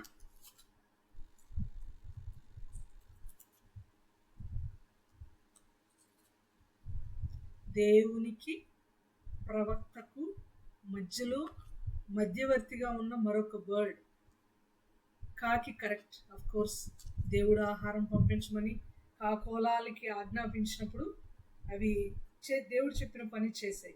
ఇంకా పావురం పరిశుద్ధాత్మ. కరెక్ట్. ఇంత టైం మీరు ఎందుకు తీసుకుంటున్నారో నాకు అర్థం కావట్లేదు. అరుణ సిస్టర్ చెప్పారు. ఓకే, మిగిలిన వారు పావురం పంపబడలేదా? ఈయనే నా ప్రియకుమారుడు, ఈయన యందు నేను ఆనందించుచున్నాను. ఏ ప్రవక్త? ఏలియా. బాప్తిస్మిచ్చి యోహాన్ కూడా ప్రవక్త కదా. ప్రవక్తకి దేవునికి మధ్యలో ఉన్న ఒక బర్డ్ మధ్యవర్తిగా అక్కడ నిర్ధారణ చేసింది. దేవుని కుమారుడు ఇతనే, దేవుని చేత పంపబడిన వాడు ఇతనే అని చెప్పడానికి, నిర్ధారించడానికి పరిశుద్ధాత్ముడు పౌరు రూపంలో కదా. ఇక్కడ నేను ఈ 5 లేక 6 పాయింట్స్లో కూడా ఒక యునిక్ పాయింట్ని నేను మీకు జ్ఞాపకం చేయాలనుకుంటున్నాను. మనకు తెలిసిందే కానీ ఆలోచన, ఒక నూతనమైన తలంపు దేవుడు మనకిచ్చే ఒక అప్లికేషన్ ఏంటంటే, మొదటి పాయింట్లో ప్రకృతికి మానవునికి మధ్యవర్తి కాకి, పావురం అని మనం మాట్లాడుకున్నాం. ప్రకృతికి మానవునికి మధ్యలో ఒక పక్షి మధ్యవర్తిత్వంగా ఉంది అని మనం మాట్లాడుకున్నాం. పక్షికి ఇక్కడ నోరు లేదు, పక్షికి ఇక్కడ నోరు లేదు. దేవుడు కూడా ఒక మధ్యవర్తిగా, పక్షిగా కాకపోయినా ఒక జంతువుగా మధ్యవర్తిగా వచ్చాడు. చెప్తారా ఏ జంతువు రూపంలోనూ? గొర్రె, బలి అయిన గొర్రె. ఎగ్జాక్ట్లీ నో డౌట్, అన్డౌటెడ్లీ గొర్రె పిల్ల. మాట్లాడలేదు, మౌను గొర్రెవలే ఆయన, వదకు తేయబడిన గొర్రెవలే, బొచ్చు కత్తిరించు అని ఎదుట వదకు తేయబడిన గొర్రెవలే మౌనముగా ఉన్నాడు. ఎందుకు? మనమే మోసుకోవాల్సిన మన పాపాలని మోయడానికి దేవుని చేత పంపబడి, మన కొరకు దేవుని చేత పంపబడి, మన పాపములను ఆయన మీద వేసుకున్నటువంటి గొర్రెపిల్లగా ఉన్న మధ్యవర్తి మన దేవుడు. మనిషికి మధ్యలో కూడా మధ్యవర్తి. మనిషికి మధ్యలో రెండో పాయింట్లో మనం నేర్చుకున్నాం, సేవకుడు ఎలియాజరు సేవకుడుగా మధ్యవర్తిగా వెళ్ళాడు. ఎలియాజరు ఇక్కడ సేవకుడు మధ్యవర్తిగా వెళ్ళాడు, అబ్రహాము ద్వారా పంపబడి. మన ప్రభు అయిన యేసుక్రీస్తు కూడా సేవకుడు. మొదటి పాయింట్లో బర్డ్స్ మధ్యవర్తిత్వం జరిగించాయి. పావురం కదండి, కాకి అండ్ నల్ల పావురము, కాకి. దేవుడు మనిషిగా కాకపోయినా గొర్రె పిల్లగా పోల్చబడి ఆయన మధ్యవర్తిత్వం జరిగించాడు. రెండో పాయింట్లో సేవకుడైన ఎలియాజరు మధ్యవర్తిగా వచ్చాడు. మన యేసు ప్రభు వారు సేవకుడు, పరిశుద్ధ సేవకుడు ఆయన, నిజమైన సేవకుడు ఆయన. ఎలాంటి సేవ చేశాడంటే నిందారహితమైన సేవ చేశాడు ఆయన. కొన్ని 100,000 ఏండ్లు బ్రతికి జరిగించలేని సేవ 3.5 సంవత్సరాలలో అద్భుతమైన సేవ జరిగించినటువంటి గొప్ప సేవకుడు మన ప్రభు అయిన యేసుక్రీస్తు. సేవకుడైన మధ్యవర్తి మన ప్రభు అయిన యేసుక్రీస్తు. మూడో పాయింట్లో మనం నేర్చుకున్నటువంటి విషయం, సహోదరునికి మధ్యలో దూతలు పంపబడ్డారు. ఏసావుకి ముందుగా యాకోబు రీచ్ అయ్యకంటే, ఏసావును యాకోబు కలుసుకునే దానికంటే కూడా ముందుగా యాకోబు నా ప్రభు దగ్గరకు మీరు వెళ్ళండి, ప్రభు అని సంబోధిస్తూ నా అన్న దగ్గరకు మీరు వెళ్ళండి అని చెప్పి దూతలను పంపాడు.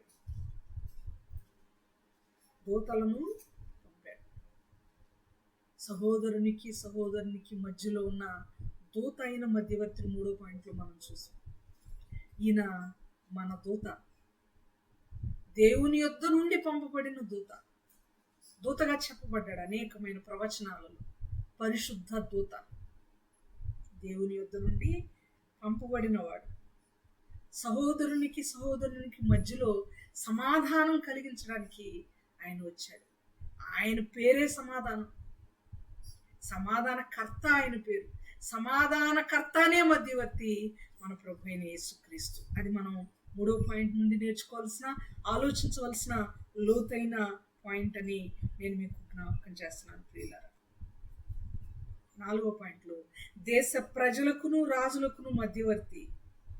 వర్తమానము తెలియజేసినటువంటి వారు ఉన్నారు.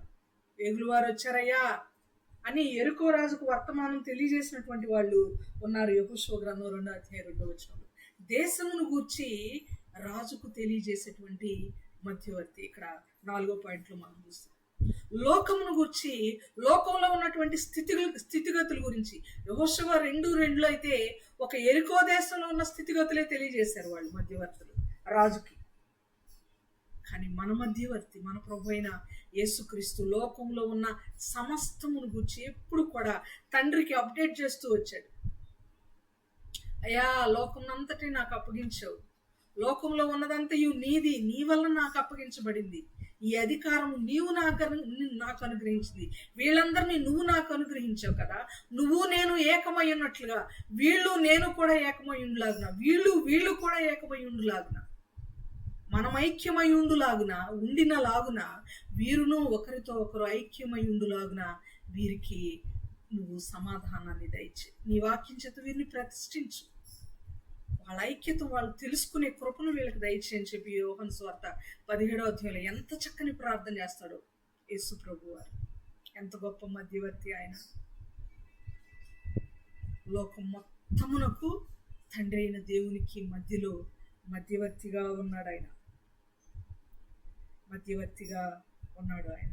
ప్రకృతికి మానవునికి లేక ప్రకృతికి దేవునికి మధ్యలో మధ్యవర్తి తోటమాలి అయితే మన తోటమాలి మన ప్రభు అయిన యేసుక్రీస్తు. ఇక్కడున్న తోటమాలి అంజూరపు చెట్టు విషయమై 1 సంవత్సరమే సమయం అడిగాడు, కానీ మన కొరకు దేవుడు ఇంకా ఎన్నో సంవత్సరాలు, 100 సంవత్సరాలు సమయం సమయం సమయం ఇస్తూనే ఉన్నాడు, టైం ఇస్తూనే ఉన్నాడు. మన కోసం తండ్రిని బ్రతిమాలుకుంటూనే ఉన్నాడు, విజ్ఞాపన చేస్తున్నాడు. తండ్రి కుడి పార్శ్వమున కూర్చొని, అయ్యా ఇంకా కొంచెం సమయం అయ్యా, నా బిడ్డ మారుతుంది, కొంచెం సమయం అయ్యా, నా బిడ్డ పాడుతుంది, కొంచెం సమయం అయ్యా, నా బిడ్డ నాయనా నీ కొరకు బ్రతుకుతుంది, నీ కొరకు వాక్యం చెప్తుంది, నీ కొరకు సాక్షిగా నిలబడుతుంది, ఇంకొంచెం సమయం అయ్యా. వాళ్ళ సమయాన్ని పొడిగించయ్యా, ఇంకా నీ కోసం బెటర్గా ఫలిస్తారు. ఇప్పటి వరకు ఆత్మీయంగా ఫలించలేదు, నువ్వు బాధపడుతున్నావు కదా, ఇంకొంచెం సమయం ఇవ్వు.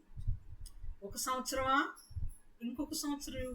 2 సంవత్సరాలు సరిపోతాయా, ఇంకొక సంవత్సరం ఇవ్వయ్యా. 3 సంవత్సరాల తర్వాత ఇంకో సంవత్సరం ఇవ్వయ్యా. ఫలించే వరకు, అభివృద్ధి చెందే వరకు, మార్పు చెందే వరకు, నిన్ను నమ్మే వరకు, నీ కొరకు బ్రతికే వరకు, సాక్ష్యం చెప్పే వరకు,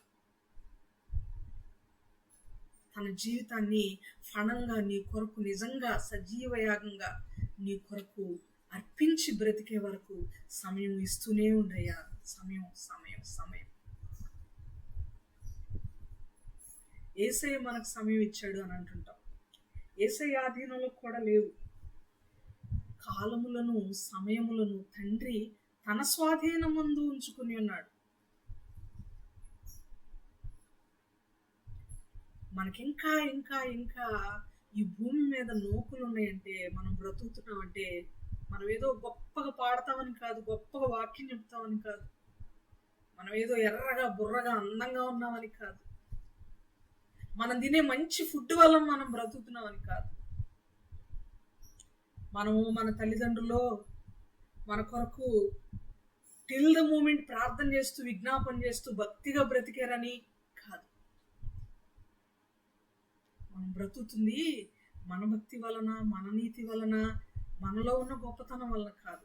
ఆయన మనకు పెట్టే కృపా భిక్ష, ఆయన మనకిచ్చే కృప, ఆయన మన కొరకు మాట్లాడే ఒక మాట, జీవించు అనే మాట, జీవము కలిగిన మాట. మనుషుడు రొట్టె వలన మాత్రము కాదు, కానీ చెప్పాలి మీరు మిగిలిన మాట, మనుషుడు రొట్టె వలన మాత్రము కాదు కానీ దేవుని నోట నుండి వచ్చిన ప్రతి మాట వల్ల జీవిస్తాడు. ఎందుకు బ్రతుకుతున్నాం మనం? ఎలా బ్రతకగలుగుతున్నాం మనం? ఎలా మన ఆయుష్ అనుదినము ఎలా పొడిగించబడుతుందంటే ఆయన నోటి మాటను బట్టి. మన గొప్పతనం అని మనం అనుకుంటున్నాం. ఇన్ని రకాల మధ్యవర్తిత్వంలో సాదృశ్య రూపకంగా దాగి ఉన్న మన దేవుడు అసలైన మధ్యవర్తి, అసలైన మధ్యవర్తి. తిమోతికి రాసిన 1వ పత్రిక 2వ అధ్యాయం 5వ వచనం, దేవుడు ఒక్కడే, దేవునికిని నరులకును మధ్యవర్తి ఒక్కడే, ఆయన క్రీస్తు యేసను నరుడు. ఆయన క్రీస్తు యేసను నరుడు. మన దేవుడు మధ్యవర్తి అయి ఉన్నాడు. వీళ్ళందరూ లేకుండా డైరెక్ట్గా మన దేవునితో, తండ్రితో కూడా మనం రీచ్ అవ్వడానికి ఒక మీడియేటర్గా యేసు ప్రభువును దేవుడు ఉంచి ఉన్నాడు. రీసెంట్గా ఎవరో ఒక తమ్ముడు ప్రేయర్ చేశారు, యేసు నామములో ప్రార్థిస్తున్నాను తండ్రి అని అనాలి. మనం ఎంత చక్కగా ప్రార్థన చేసినా యేసు నామమును మధ్యవర్తిగా అడ్రస్ చేయకపోతే ఆ అడ్రస్కి చేరదు, ఆ ప్రార్థన తండ్రి దగ్గరకు చేరదు. యేసుక్రీస్తు నామములో ప్రార్థిస్తున్నాను తండ్రి అని చివరన మనం పలకకపోతే ఎంత ప్రార్థన చేసినా రీచ్ అవుతుంది ప్రార్థన. నేను ఒక లెటర్ రాశాను, నా దగ్గర ఒక లెటర్ ఉంది. 3 రోజుల్లో లేక 4-5 రోజుల్లో ముంబై వెళ్ళాలి. ఆ లెటర్ వెళ్తుందా మీరు చెప్పాలి.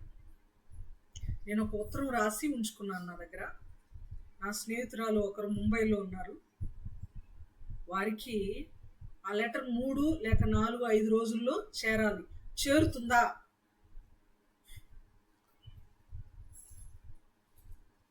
లెటర్ రాస్తే చేరుతుందా లేదా? సెండ్ చేసే ప్రాసెస్ అంతా కంప్లీట్ చేస్తే చేరుతుంది, మీ దగ్గరే పెట్టుకుంటే చేరదు సిస్టర్. నా దగ్గరే పెట్టుకుంటే చేరదు. ప్రాసెస్ అంతా కంప్లీట్ చేస్తే చేరుతుంది. అంతా కంప్లీట్ చేసాను, మొత్తం రాయాల్సిన మ్యాటర్ అంతా రాశాను, చక్కగా స్టిక్ చేశాను, కవర్ లో పెట్టేసాను. పోస్ట్ కూడా చేసేసాను. వెళ్తుందా వెళ్ళదా? పోస్ట్ కూడా చేశాను.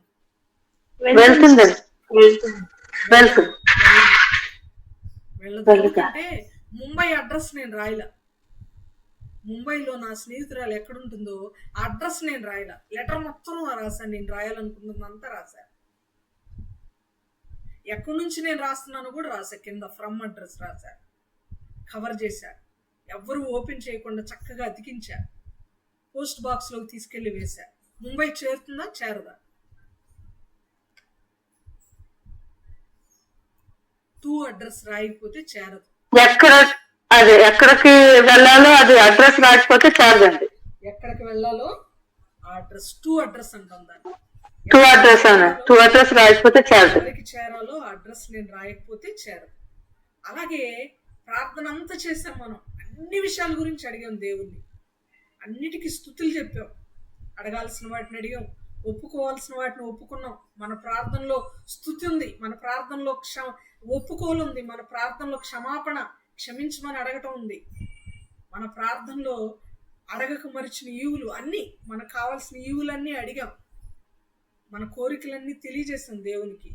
కానీ చివరిలో అడ్రస్ మర్చిపోయాం. యేసుక్రీస్తు నామంలో ప్రార్థిస్తున్నాను తండ్రి అని అనడం మర్చిపోయాం. కాబట్టి తండ్రి దగ్గరకు ఈ ప్రార్థనా ఉత్తరం చేరదు. గుర్తుపెట్టుకోవాలి, మనం చేరదు. ఎందుకంటే మధ్యవర్తి మన ప్రభు అయిన యేసుక్రీస్తు.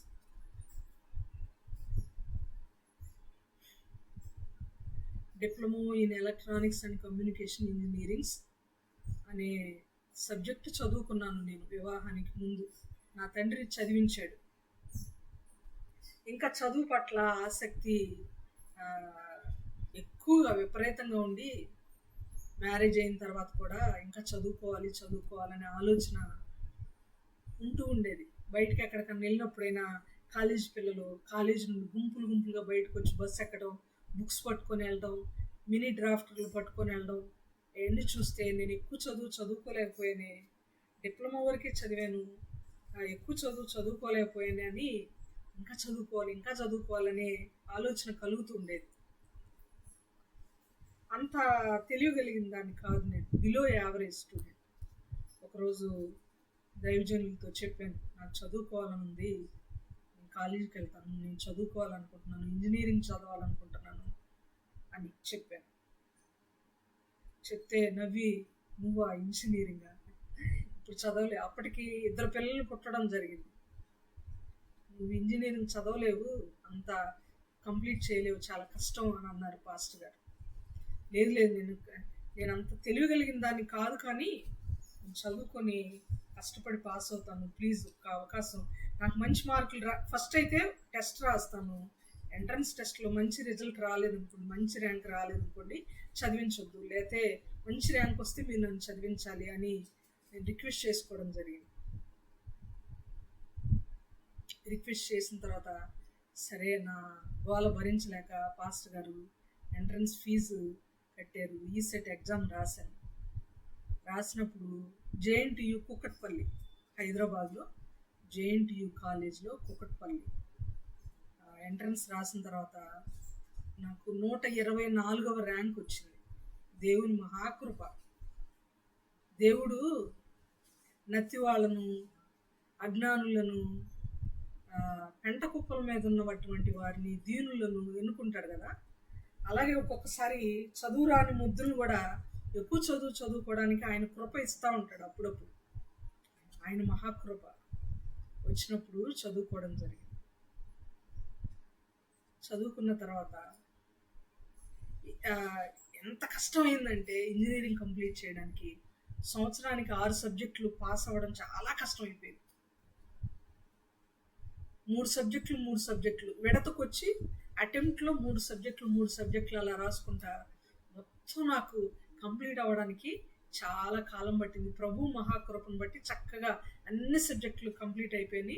ఇంజనీరింగ్ కంప్లీట్ అయిపోయింది. సర్టిఫికెట్ చేతికి వచ్చింది. ఇప్పుడు చదివించిన గొప్పతనం ఎవరిదంటారు? చదివించిన గొప్పతనం ఎవరిది దీనిలో? పాస్టర్ గారు. ఈ రోజుల్లో తల్లిదండ్రులే పెద్ద పెద్ద చదువులు చదివించడం అంటే కష్టం. డిప్లొమా వరకు చదివించడం మా నాన్నగారి గొప్పతనం. డిప్లొమా తర్వాత ఇంజనీరింగ్ చదివించడం నా భర్త యొక్క గొప్పతనం. నేనెంత చదివానో నాకు గుర్తులేదు, కానీ అసలు కాలేజీకి వెళ్ళేటప్పుడల్లా బైక్ మీద తీసుకురావడం, క్లాస్ అయిపోయిన తర్వాత మళ్ళీ ఇంటికి తీసుకురావడం. ఇక్కడ నుంచి కుకట్పల్లి అంటే 1.5-2 hours జర్నీ. నాతో పాటు వచ్చేవారు, మళ్ళీ నాతో పాటు వచ్చేవాళ్ళు. ప్రాజెక్ట్ వర్క్ అప్పుడు పిల్లల్ని తీసుకొని నాతో పాటు వచ్చేవాళ్ళు. చిన్న పాప పాలు తాగే పాపను వదిలిపెడితే అమ్మ వచ్చి పాపను చూసుకుంటూ ఉండేది. ఈవినింగ్ కాలేజ్ అయిపోయిన తర్వాత ఇంటికి వచ్చేసరికి పాప తోటకూర కాడలాగా వాడిపోయినట్టుగా కనపడేది. అందరి కష్టం ఉంది దీనిలో, అందరి కష్టం ఉంది. కానీ ఒక మీడియంగా ఒక ఎంతో గొప్ప టాస్క్ తీసుకొని, బాధ్యత తీసుకొని చదివించారు కాబట్టి మనం ఏదో కష్టపడి చదువుకోగలిగాం. దీనిలో నేను ఎందుకు ఈ మాటలు చెప్తున్నానంటే, ఎలక్ట్రానిక్స్ అండ్ కమ్యూనికేషన్స్ సబ్జెక్ట్ నా గ్రూప్ వచ్చేసి కమ్యూనికేషన్స్లో మీడియం అనేది చాలా ప్రాముఖ్యమైన పదం. Communication is nothing but transferring message from one point to another point through a medium. Communication అంటే డెఫినిషన్. అది communication means it is a process of sending messages from one point to another point through a medium. ఒక చోట నుండి మరొక చోటకి ఒక సందేశాన్ని ఒక మాధ్యమం ద్వారా పంపించడమే కమ్యూనికేషన్. అది నా సబ్జెక్ట్. ఇక్కడ 1 point అనేది సెండింగ్ పాయింట్. దాన్నే సెండర్ అని అంటాం కమ్యూనికేషన్ లాంగ్వేజ్లో, ఎలక్ట్రానిక్ పరిభాషలో. మరొక పాయింట్ అంటున్నాం కదా, ఏ పాయింట్కి అయితే సందేశాన్ని పంపుతున్నామో దాన్ని రిసీవర్ అంటాం, రిసీవింగ్ ఎండ్ అంటాం, రిసీవింగ్ పాయింట్ అంటాం. ఈ సెండరు రిసీవరు రెండు ఉన్న మధ్యలో మీడియం అనేది లేకపోతే కమ్యూనికేషన్ లేదు. ఫోన్ మనం మాట్లాడుతున్నాం. మా నాన్న ఐజక్ గారికి నేను ఫోన్ చేసినప్పుడు నేను సెండర్ని, అక్కడ ఫోన్ లిఫ్ట్ చేసిన మా నాన్నగారు రిసీవర్. సెండింగ్ నా చేతిలో ఉంది, రిసీవింగ్ ఆయన చేతిలో ఉంది. మధ్యలో ఫోన్ మీడియం అనుకుంటారేమో, కాదు. ఫోన్ ద్వారా మనం మాట్లాడుతున్నాము. ఆయన ఫోన్లో రిసీవర్ ఉంటుంది, నా ఫోన్లో మైక్రోఫోన్ ఉంటుంది మాట్లాడేది. మధ్యలో మీడియం ఏంటంటే ఎలక్ట్రోమాగ్నెటిక్ వేవ్స్, గాలిలో ఉండే విద్యుదయస్కాంత తరంగాలు. ఈ మీడియం అనేది లేకపోతే కొన్ని కిలోమీటర్ల దూరంలో ఉన్న మా నాన్నకి నా వాయిస్ వినపడదు. ఎంత గ్రేట్ సబ్జెక్ట్ అయ్యండి కమ్యూనికేషన్ అనేది. ఆలోచన చేస్తున్నప్పుడల్లా, క్లాస్ వింటున్నప్పుడు కూడా ఇదే ఎగ్జాంపుల్ నాకు గుర్తొచ్చేది. దేవుని యొక్క కమ్యూనికేషన్ అనేది ఎంత గ్రేట్ అంటే, దేవుడున్నా పరలోకమందు మన తండ్రి మన దేవుడు ఉన్నా, భూమి మీద మనం ఎక్కడున్నా, ఆ మధ్యలో మీడియం ఉందే, కమ్యూనికేషన్ అనే మీడియం. మధ్యవర్తి ఉన్నాడే మీడియేటర్, యేసు ప్రభు. ఆ యేసు క్రీస్తు అనే మీడియేటర్ లేకపోతే తండ్రి మనసు ఏంటో, తండ్రి ప్రేమ ఏంటో, తండ్రి ఉద్దేశం ఏంటో, ఆయన అసలు ఎంత ప్రేమిస్తున్నాడో, ఎందుకు తన కుమారుని ఈ లోకానికి పంపించి ప్రాణం పెట్టేంతగా మనల్ని ప్రేమించాడో, మన పట్ల ఆయనకున్న ప్రేమ ఎంత గొప్పదో, ఎంత పెద్దదో, ఎంత ఉన్నతమైందో ఈ యేసుక్రీస్తు అనే మీడియేటర్ లేకపోతే మనకు అర్థమయ్యేది కాదు. That is the greatness of communication of God. ఈ లోకానుసారమైన కమ్యూనికేషన్ సిస్టమ్స్కి లిమిటేషన్స్ ఉండొచ్చు. కొన్నిసార్లు హచ్, ఐడియా, బిఎస్ఎన్ఎల్ ఎన్నో చూస్తుంటాము. కొన్ని చోట్ల సిగ్నల్స్ రావు, కొన్ని చోట్ల పనిచేయవు. ఎయిర్టెల్ కొన్ని చోట్ల పనిచేయదు, కొన్ని చోట్ల పనిచేస్తుంది. కానీ యేసుక్రీస్తు అనే మీడియం ఉంది చూసారా, యేసుక్రీస్తు అనే మీడియేటర్ ఉన్నారు చూసారా, పని చేయని చోటు లేదు. నువ్వు లోయల్లోకి వెళ్ళు, పనిచేస్తుంది యేసుక్రీస్తు అనే మీడియం. ఆకాశంలోకి ఎక్కిపో, పనిచేస్తుంది. సముద్ర అగాధ జలముల్లో నువ్వు నడిచిపో, పనిచేస్తుంది. అగ్ని మంటల్లో కాలుతూ నువ్వు ప్రయాణం చేస్తున్నా, యేసుక్రీస్తు అనే మీడియం పనిచేస్తుంది. ఎంత చక్కగా, ఎంత అనుభవంతో దావీదు మాట్లాడాడో ఆలోచన చేస్తే ఆయనకున్న అనుభవం ప్రియులారా. దావీదుకు దేవునితో ఉన్న అటాచ్మెంట్ అంత గొప్పది. జలములలో బడి వెళ్ళినప్పుడు అవి నా మీద పొర్లి,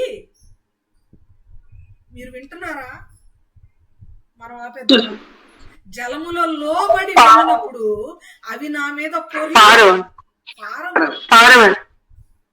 అగ్నిలో నేను నడుచున్నప్పుడు అవి కాల్చజాలవు. కారణం ఏంటి?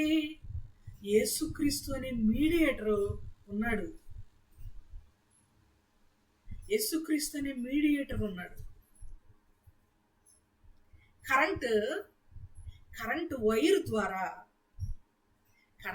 ద్వారా ఒక చోట నుండి కరెంటు వైర్ ద్వారా మరొక చోటకి కరెంటు ప్రవహించాలంటే, current is nothing but flow of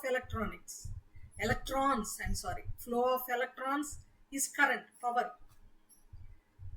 ఆ కరెంటు ఫ్లో అవ్వాలంటే సెండింగ్ పాయింట్ నుండి రిసీవర్ పాయింట్కి మధ్యలో ఒక వైర్ ఉండాలి, ఫిజికల్గా వైర్ ఉండాలి. వైర్ ఉంటే ప్రవహిస్తుంది. కరెంటు ప్రవహించాలంటే కొన్ని రకాల మెటల్స్లోనే ప్రవహిస్తుంది, like aluminium, copper, iron etcetera. అలాంటి వాటి ద్వారానే కరెంటు ప్రవహిస్తుంది. రబ్బర్లో కూడా కరెంట్ ప్రవహించదు. వాటర్లో కూడా కరెంటు ప్రవహిస్తుంది, రబ్బర్లో ప్రవహించదు. బెండులో ప్రవహించదు, వుడ్లో కరెంటు ప్రవహించదు. అలా కొన్ని కరెంటును ప్రవహింప చేయవు వాటి ద్వారా, వాటిని రెసిస్టర్స్ అంటారు. నా పాఠం అంతా ఎలక్ట్రానిక్స్ వైపు వెళ్ళిపోయినట్టు అనిపిస్తుంది, నాకు అర్థం కావడానికి చెప్తాను.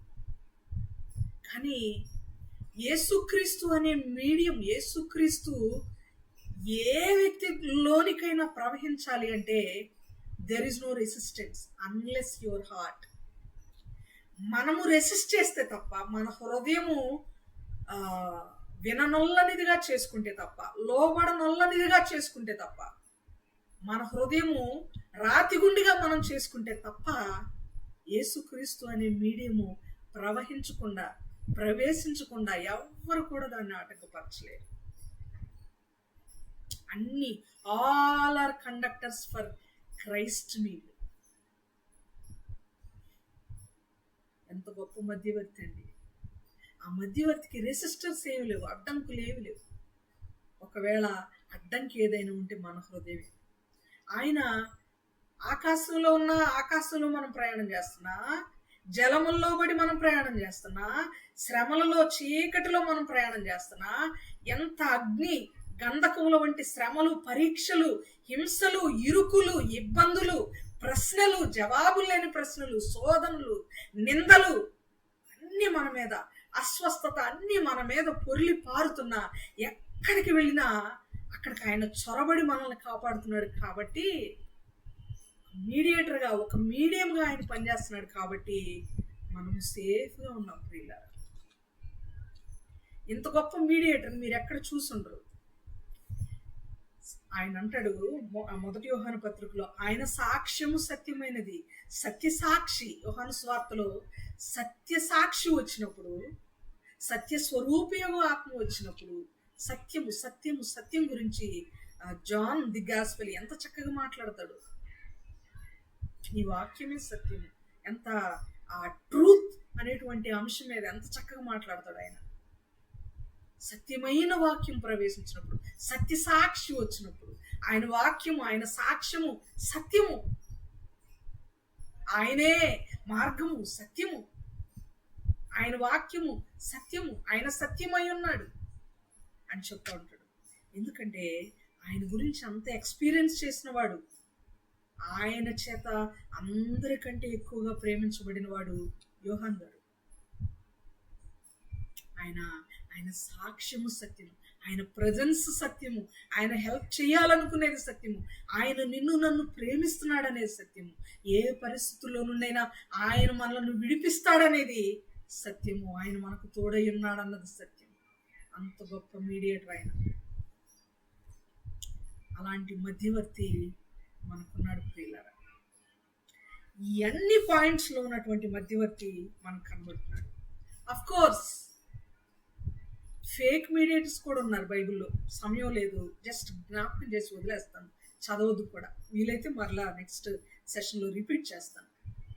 ఫేక్ మీడియేటర్లో నంబర్ 1 మీడియేటర్, దేవునికి నరులకు మధ్యలో ఫేక్ మీడియేటర్ నంబర్ 1 మీడియేటర్ ఒకళ్ళు ఉన్నారు. ఎవరో చెప్తారా?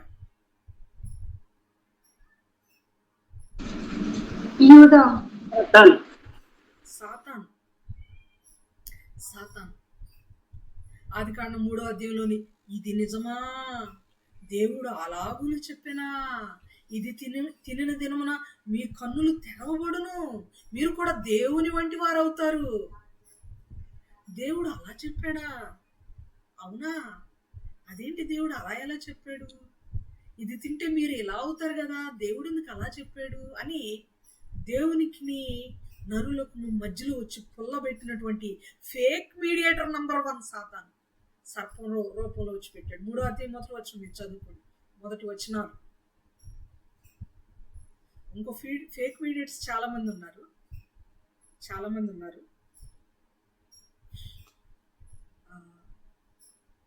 అపోస్తుల కార్యములు చాలా సార్లు చెప్పాను నేను ఈ మాట. అపోస్తుల కార్యాలు 15వ అధ్యాయం 24వ వచనం. యెరూషలేములోని పెద్దలందరూ అంటారు, ఆ పరిసయ్యులు ఎవరైతే మీ దగ్గరకు వచ్చి రాంగ్ ఇన్ఫర్మేషన్, రాంగ్ ప్రీచింగ్ మీ మధ్య చెప్పారో వాళ్ళను అసలు మేము పంపలేదు, మా దగ్గర నుండి వచ్చిన వాళ్ళు కాదు, మా దగ్గర నుంచి వచ్చారు, మా దగ్గర నుంచి వచ్చి మీకు అలాంటి కలవరపరిచే మెసేజ్ ఇస్తున్నారని మేము ఎరుగుదుము, వాళ్లకు మేము అధికారం ఇయ్యలేదు. అంటే వాళ్ళను మేము పంపలేదు, మేము పంపితే వచ్చిన వాళ్ళు కాదు వాళ్ళు. ఫేక్ ప్రీచర్స్, ఫేక్ మీడియేటర్స్ గా వచ్చారు యెరూషలేము నుండి. ఈ రాత్రి కాలంలో నేను జ్ఞాపకం చేస్తున్నాను ప్రియులారా, fake messengers, fake mediators, fake preachers ఎంతమంది లేరు ఈ లోకంలో. దేవుడు అంటాడు, కొంతమంది ఏం పర్వాలేదండి, ఆదివారం నెలలో మీరు ప్రతి ఆదివారం వెళ్ళాలని ఏముంది, ఆదివారం కూడా మీరు జాబ్ చేసుకుంటున్నప్పుడు, ఆదివారం మీకు వర్కింగ్ డే అయినప్పుడు why don't you attend for job, otherwise you will lose your salary. మీకు ఒక 1000 రూపీస్, ఒక 5000 రూపీస్ వేస్ట్ అయిపోతాయి కదా. ప్రతి ఆదివారం ఆరాధన చేయాలని ఏముంది, ఒక ఆరాధన చేయండి, ఫస్ట్ సర్వీస్కి వెళ్ళండి, ఫస్ట్ వీక్ వెళ్ళండి చాలు. ఫేక్ ప్రీచింగ్ జాగ్రత్త. ఆరాధన ఆయన బల్లలో పాలు పంపులు పొందని వాళ్ళు కొట్టివేయబడతారు. ఆయన ఆరాధనలో చెయ్యి వేయని వాళ్ళు అవకాశం ఉండి, ఆరోగ్యంగా ఉండి, ప్రయాణంలో లేకుండా, అన్ని పరిస్థితులు అవకాశం ఉండి ఆరాధనలో పాలు పంపులు పొందకపోతే జనులలో నుండి కొట్టివేయబడతాం. గుర్తుపెట్టుకోవాలి, మనం ఇక్కడ ఉండకపోవచ్చు, లెక్క చెప్పాలి మనం దేవునికి. We must be very careful at worship, communion. ఒకటి తీసుకొని పర్లేదు, ఒక నెలలో ఒకసారి చేస్తారు కదా, సర్లే సిస్టర్, ఓకే పర్లేదు. పాస్టర్సే చెప్తున్నారండి, దారుణం కదా. బైబిల్లో లేనివి ఇవ్వమని చెప్పడం, బైబిల్లో లేని కట్టడలు ఫాలో అవ్వమని చెప్పడం, దేవుడిచ్చే కృపకు అడ్డంకిగా మాట్లాడు, ఇవన్నీ కూడా ఫాల్స్ ప్రీచింగ్స్ ఎన్నో ఉన్నాయి. కోకొలు మీ అందరికి కూడా తెలుసు. అలాంటి వాళ్ళందరి గురించి దేవుడు ఒక్క మాట చెప్తున్నాడు. మీరు తర్వాత చదవండి, లేకపోతే ఇప్పుడు చదివినా నాకు అభ్యంతరం లేదు. నేను తెల్లారిన దాకా చెప్పమన్నా చెప్తాను. ఇర్మియా గ్రంథంలో అనేక మార్లు ఇర్మియా గ్రంథంలో చెప్పబడిన మాట మచ్చుకు 14 ప్రవక్తలను నేను వెళ్ళమని చెప్పలేదు, వాళ్ళను నేను పంపలేదు, వాళ్ళ చేత నేను పలికించలేదు, వాళ్ళని నేను మాట్లాడమని చెప్పలేదు. మనతో ఒక దైవజనుడు ఒక దైవజనురాలు ఫేక్ గా మాట్లాడేటప్పుడే మనకి వెలిగిపోవాలి, మన బుర్రలో వెలిగిపోవాలి. దేవుడు మనకి ఇమ్మీడియట్ గా మనకి డినోషన్ ఇచ్చేస్తాడు, సిగ్నల్ ఇచ్చేస్తాడు, వీళ్ళని నేను పంపలేదు, వీళ్ళు దేవుని చేత పంపబడిన వాళ్ళు కాదు, ఈ వర్తమానం పరలోకం నుండి వచ్చింది కాదు. అర్థమైపోవాలి. అర్థం కాలేదంటే అర్థం ఏంటంటే మనము సరైన కంట్రోల్లో లేము. We're not under God's control, we're not under Holy Spirit's control. పరిశుద్ధాత్ముని యొక్క ఆధీనంలో మనం లేము. మన మనస్సు లేదు, మన జీవితం లేదు, మన బ్రతుకు లేదు, మన నడత లేదు అని మనం అర్థం చేసుకోవాలి. అలాంటి ప్రవక్తలు, అలాంటి మీడియేటర్స్ కూడా ఉన్నారు, అలాంటి మధ్యవర్తులు కూడా ఉన్నారు.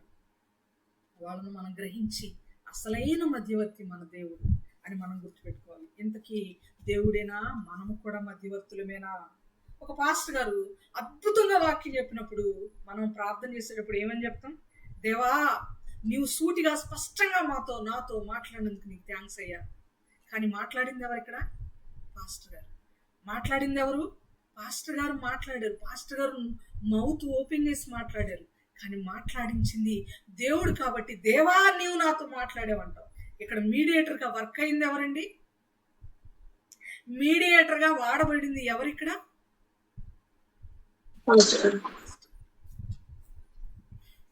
మనమందరం కూడా మీడియేటర్స్ గా వాడబడాలి. ఎవరికి? దేవునికి, నరులకు మధ్యవర్తులు ఒక్కడే ఆయన యేసుక్రీస్తును నరుడు. కానీ ఆ క్రీస్తు వాక్యమునకు, ఆ క్రీస్తు మనస్సును వాక్యము ద్వారా ప్రజలకు తీసుకొచ్చే మీడియేటర్లు మనం అవ్వాలి. ఒక మాధ్యముగా, ఒక మీడియంగా, ఒక ఛానల్గా దేవుని యొక్క కృపను, దేవుని యొక్క ఉన్నతమైన ప్రేమను, ఆయన యొక్క శిలువ యాగాన్ని, ఆయన ప్రేమను, ఆయన గుణగణాలని, ఆయన యొక్క అతిశయోక్తిని అన్నిటినీ కూడా ప్రజలకు సరి అయిన మార్గంలో, సరి అయిన రీతిలో, సత్యమైన రీతిలో, కృపాసహితముగా కదా, సత్యవాక్యం, కృపావాక్యం సరి అయిన రీతిలో ప్రజలకు చేర్చే చక్కని మీడియేటర్స్ గా ఆయన మనల్ని పిలుచుకున్నాడు. 1 పేతురు 2:9 అయితే మీరు చీకటిలో నుండి ఆశ్చర్యకరమైన తన వెలుగులోనికి, చీకటిలో నుండి ఆశ్చర్యకరమైన తన వెలుగులోనికి మమ్మల్ని పిలిచిన వారి గుణాతిశయములను ప్రచురము చేయ నిమిత్తం. ఆయన గుణాతిశయములను ప్రచురము చేయాలి. అలా మంచి మీడియేటర్స్ గా మనం కూడా ప్రవర్తించాలని, బ్రతకాలని దేవుడు మనకి జ్ఞాపకం చేస్తున్నాడు. ఆయన మన యొక్క గొప్ప ఏకైక మధ్యవర్తి, యాజకుడు, మీడియేటర్ ఉన్నాడు. ఈ యేసుక్రీస్తు మనకు చాలిన, మనకు సరిపోయిన ప్రధాన యాజకుడైన మీడియేటర్. అన్ని రకాల, అన్ని పాయింట్స్ లో కూడా యేసు ప్రభు సాదృశ్య రూపకంగా దాగి ఉన్నాడని మనం జ్ఞాపకం చేసుకున్నాం. ఈ కొద్ది వాక్యాన్ని దేవుడు మనందరి కొరకు దీవించి ఆశీర్వదించును గాక. ఆమేన్. అందరికీ వందనాలు. ఎవరైనా ప్రేరేపించుకున్నారు చిన్న ప్రార్థన చేస్తే మనం సెలవు తీసుకుందాం.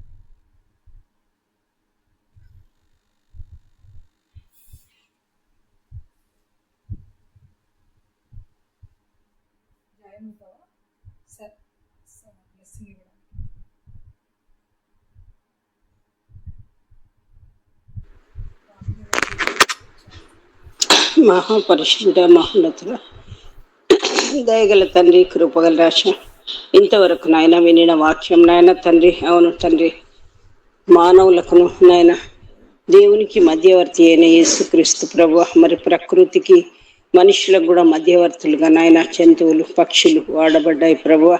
నీకే వందనం స్తోత్రం చెల్లిస్తున్నాం. కానీ అన్నిటికంటే ముఖ్యమైన మధ్యవర్తి, ఎక్కడికైనా ఎవరికైనా సహాయం చేయగల శక్తివంతుడు మీరే అంటున్నారు ప్రభువా. అందుని బట్టి నీ పాదములకు వందనం వందనం వందనం స్తోత్రం చెల్లిస్తున్నాం.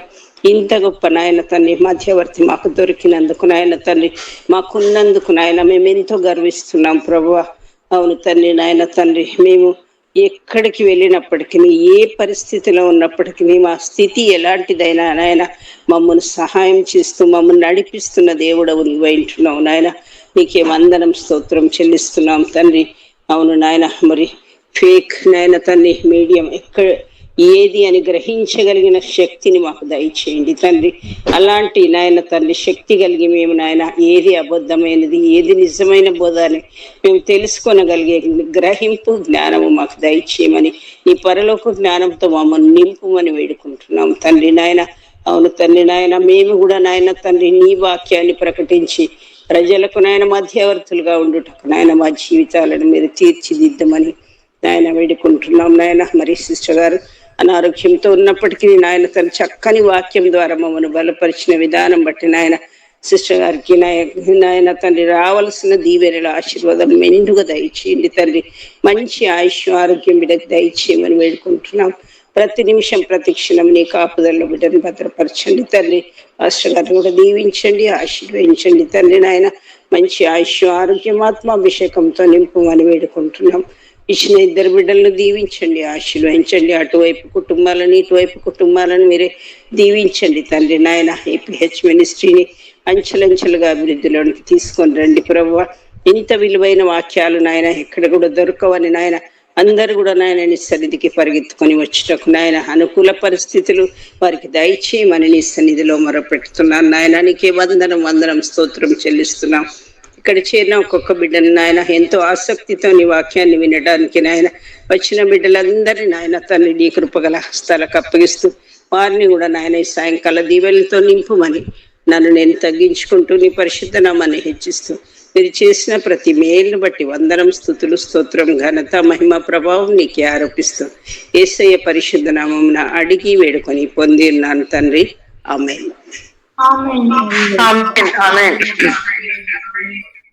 ఆశీర్వాదములు. మన తండ్రి అయిన దేవుని ప్రేమ, మన రక్షకుడు విమోచకుడు అయిన యేసుక్రీస్తు వారి కృప, పరిశుద్ధాత్మీయ పన్నెన సహవాసము కూడి వచ్చిన ప్రతి ఒక్కరికి వారి కుటుంబాలకు సర్వలోకమునకు సదాకాలం తోడే ఉన్నాగా.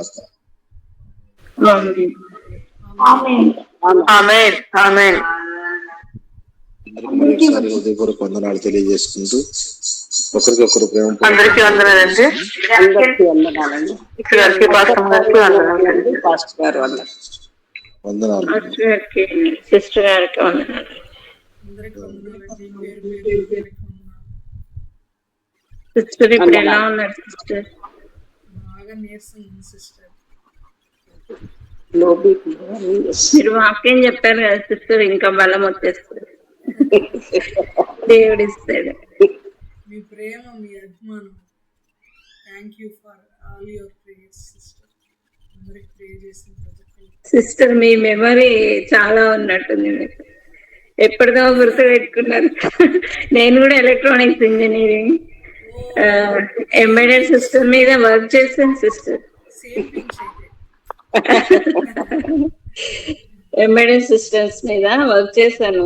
ఇంకా అతనికి ఇష్టం లేదని పెళ్ళైనప్పటి నుండి ఆపేసి. ఏం చేద్దాం, మనం ఎలక్ట్రానిక్స్ కమ్యూనికేషన్ చదివి ఇంట్లో ఇంట్లో ఉండాల్సి వస్తుంది సిస్టర్. ఏం చేద్దాం. ఒక 6 months వర్క్ చేశాను సిస్టర్ ఈసీఐఎల్ లో. Embedded systems very tough. అన్ని సర్క్యూట్స్ కదా, సర్క్యూట్స్. Very good sister. మంచి అంటే ఎలక్ట్రానిక్స్ అండ్ ఎలక్ట్రికల్ మీది లేక లేదు సిస్టర్ కమ్యూనికేషన్స్. ఈసీ ద్వారా కూడా మీరు చెప్తుంటే నాకు నాది కాలేజ్ది అది గుర్తొచ్చింది. ఎక్కడ, ఏ కాలేజ్ అండి మీరు? నేను ఎస్ఎన్ఐ అక్కడ ఒంగోలు సిస్టర్, ఎస్ఎన్ ఇంజనీరింగ్. ఒంగోలా? అవును. మీది ప్రాపర్ ఎక్కడ సిస్టర్? కర్నూలు సిస్టర్. అప్పుడు కర్నూలులో ఉండేవాళ్ళం కదా, అక్కడే జాయిన్ అయ్యా ఒంగోలు సీట్ వస్తే. మా దేవురు తెలుసు కదా మీకు? బాపట్ల అని చెప్పారు కదా sister. Chirala Chirala Chirala. Chirala. Okay okay, ఒంగోలులో చదివారా? పాస్టర్ గారు కూడా ఒంగోలులో చదివారు. ఓకే. పాస్టర్ గారు కూడా ఒంగోలులో చదివారు. చాలా సంతోషం సిస్టర్. ఎక్కడో ఎక్కడో ఇప్పుడు బాగా కనెక్ట్ అయ్యారు మీరు నాకు. అయితే electronics communications very good sister. అదే సిస్టర్ మీకు మెమరీ బాగుంది అంటున్నా. నేను ఆల్మోస్ట్ అన్ని మర్చిపోయాను.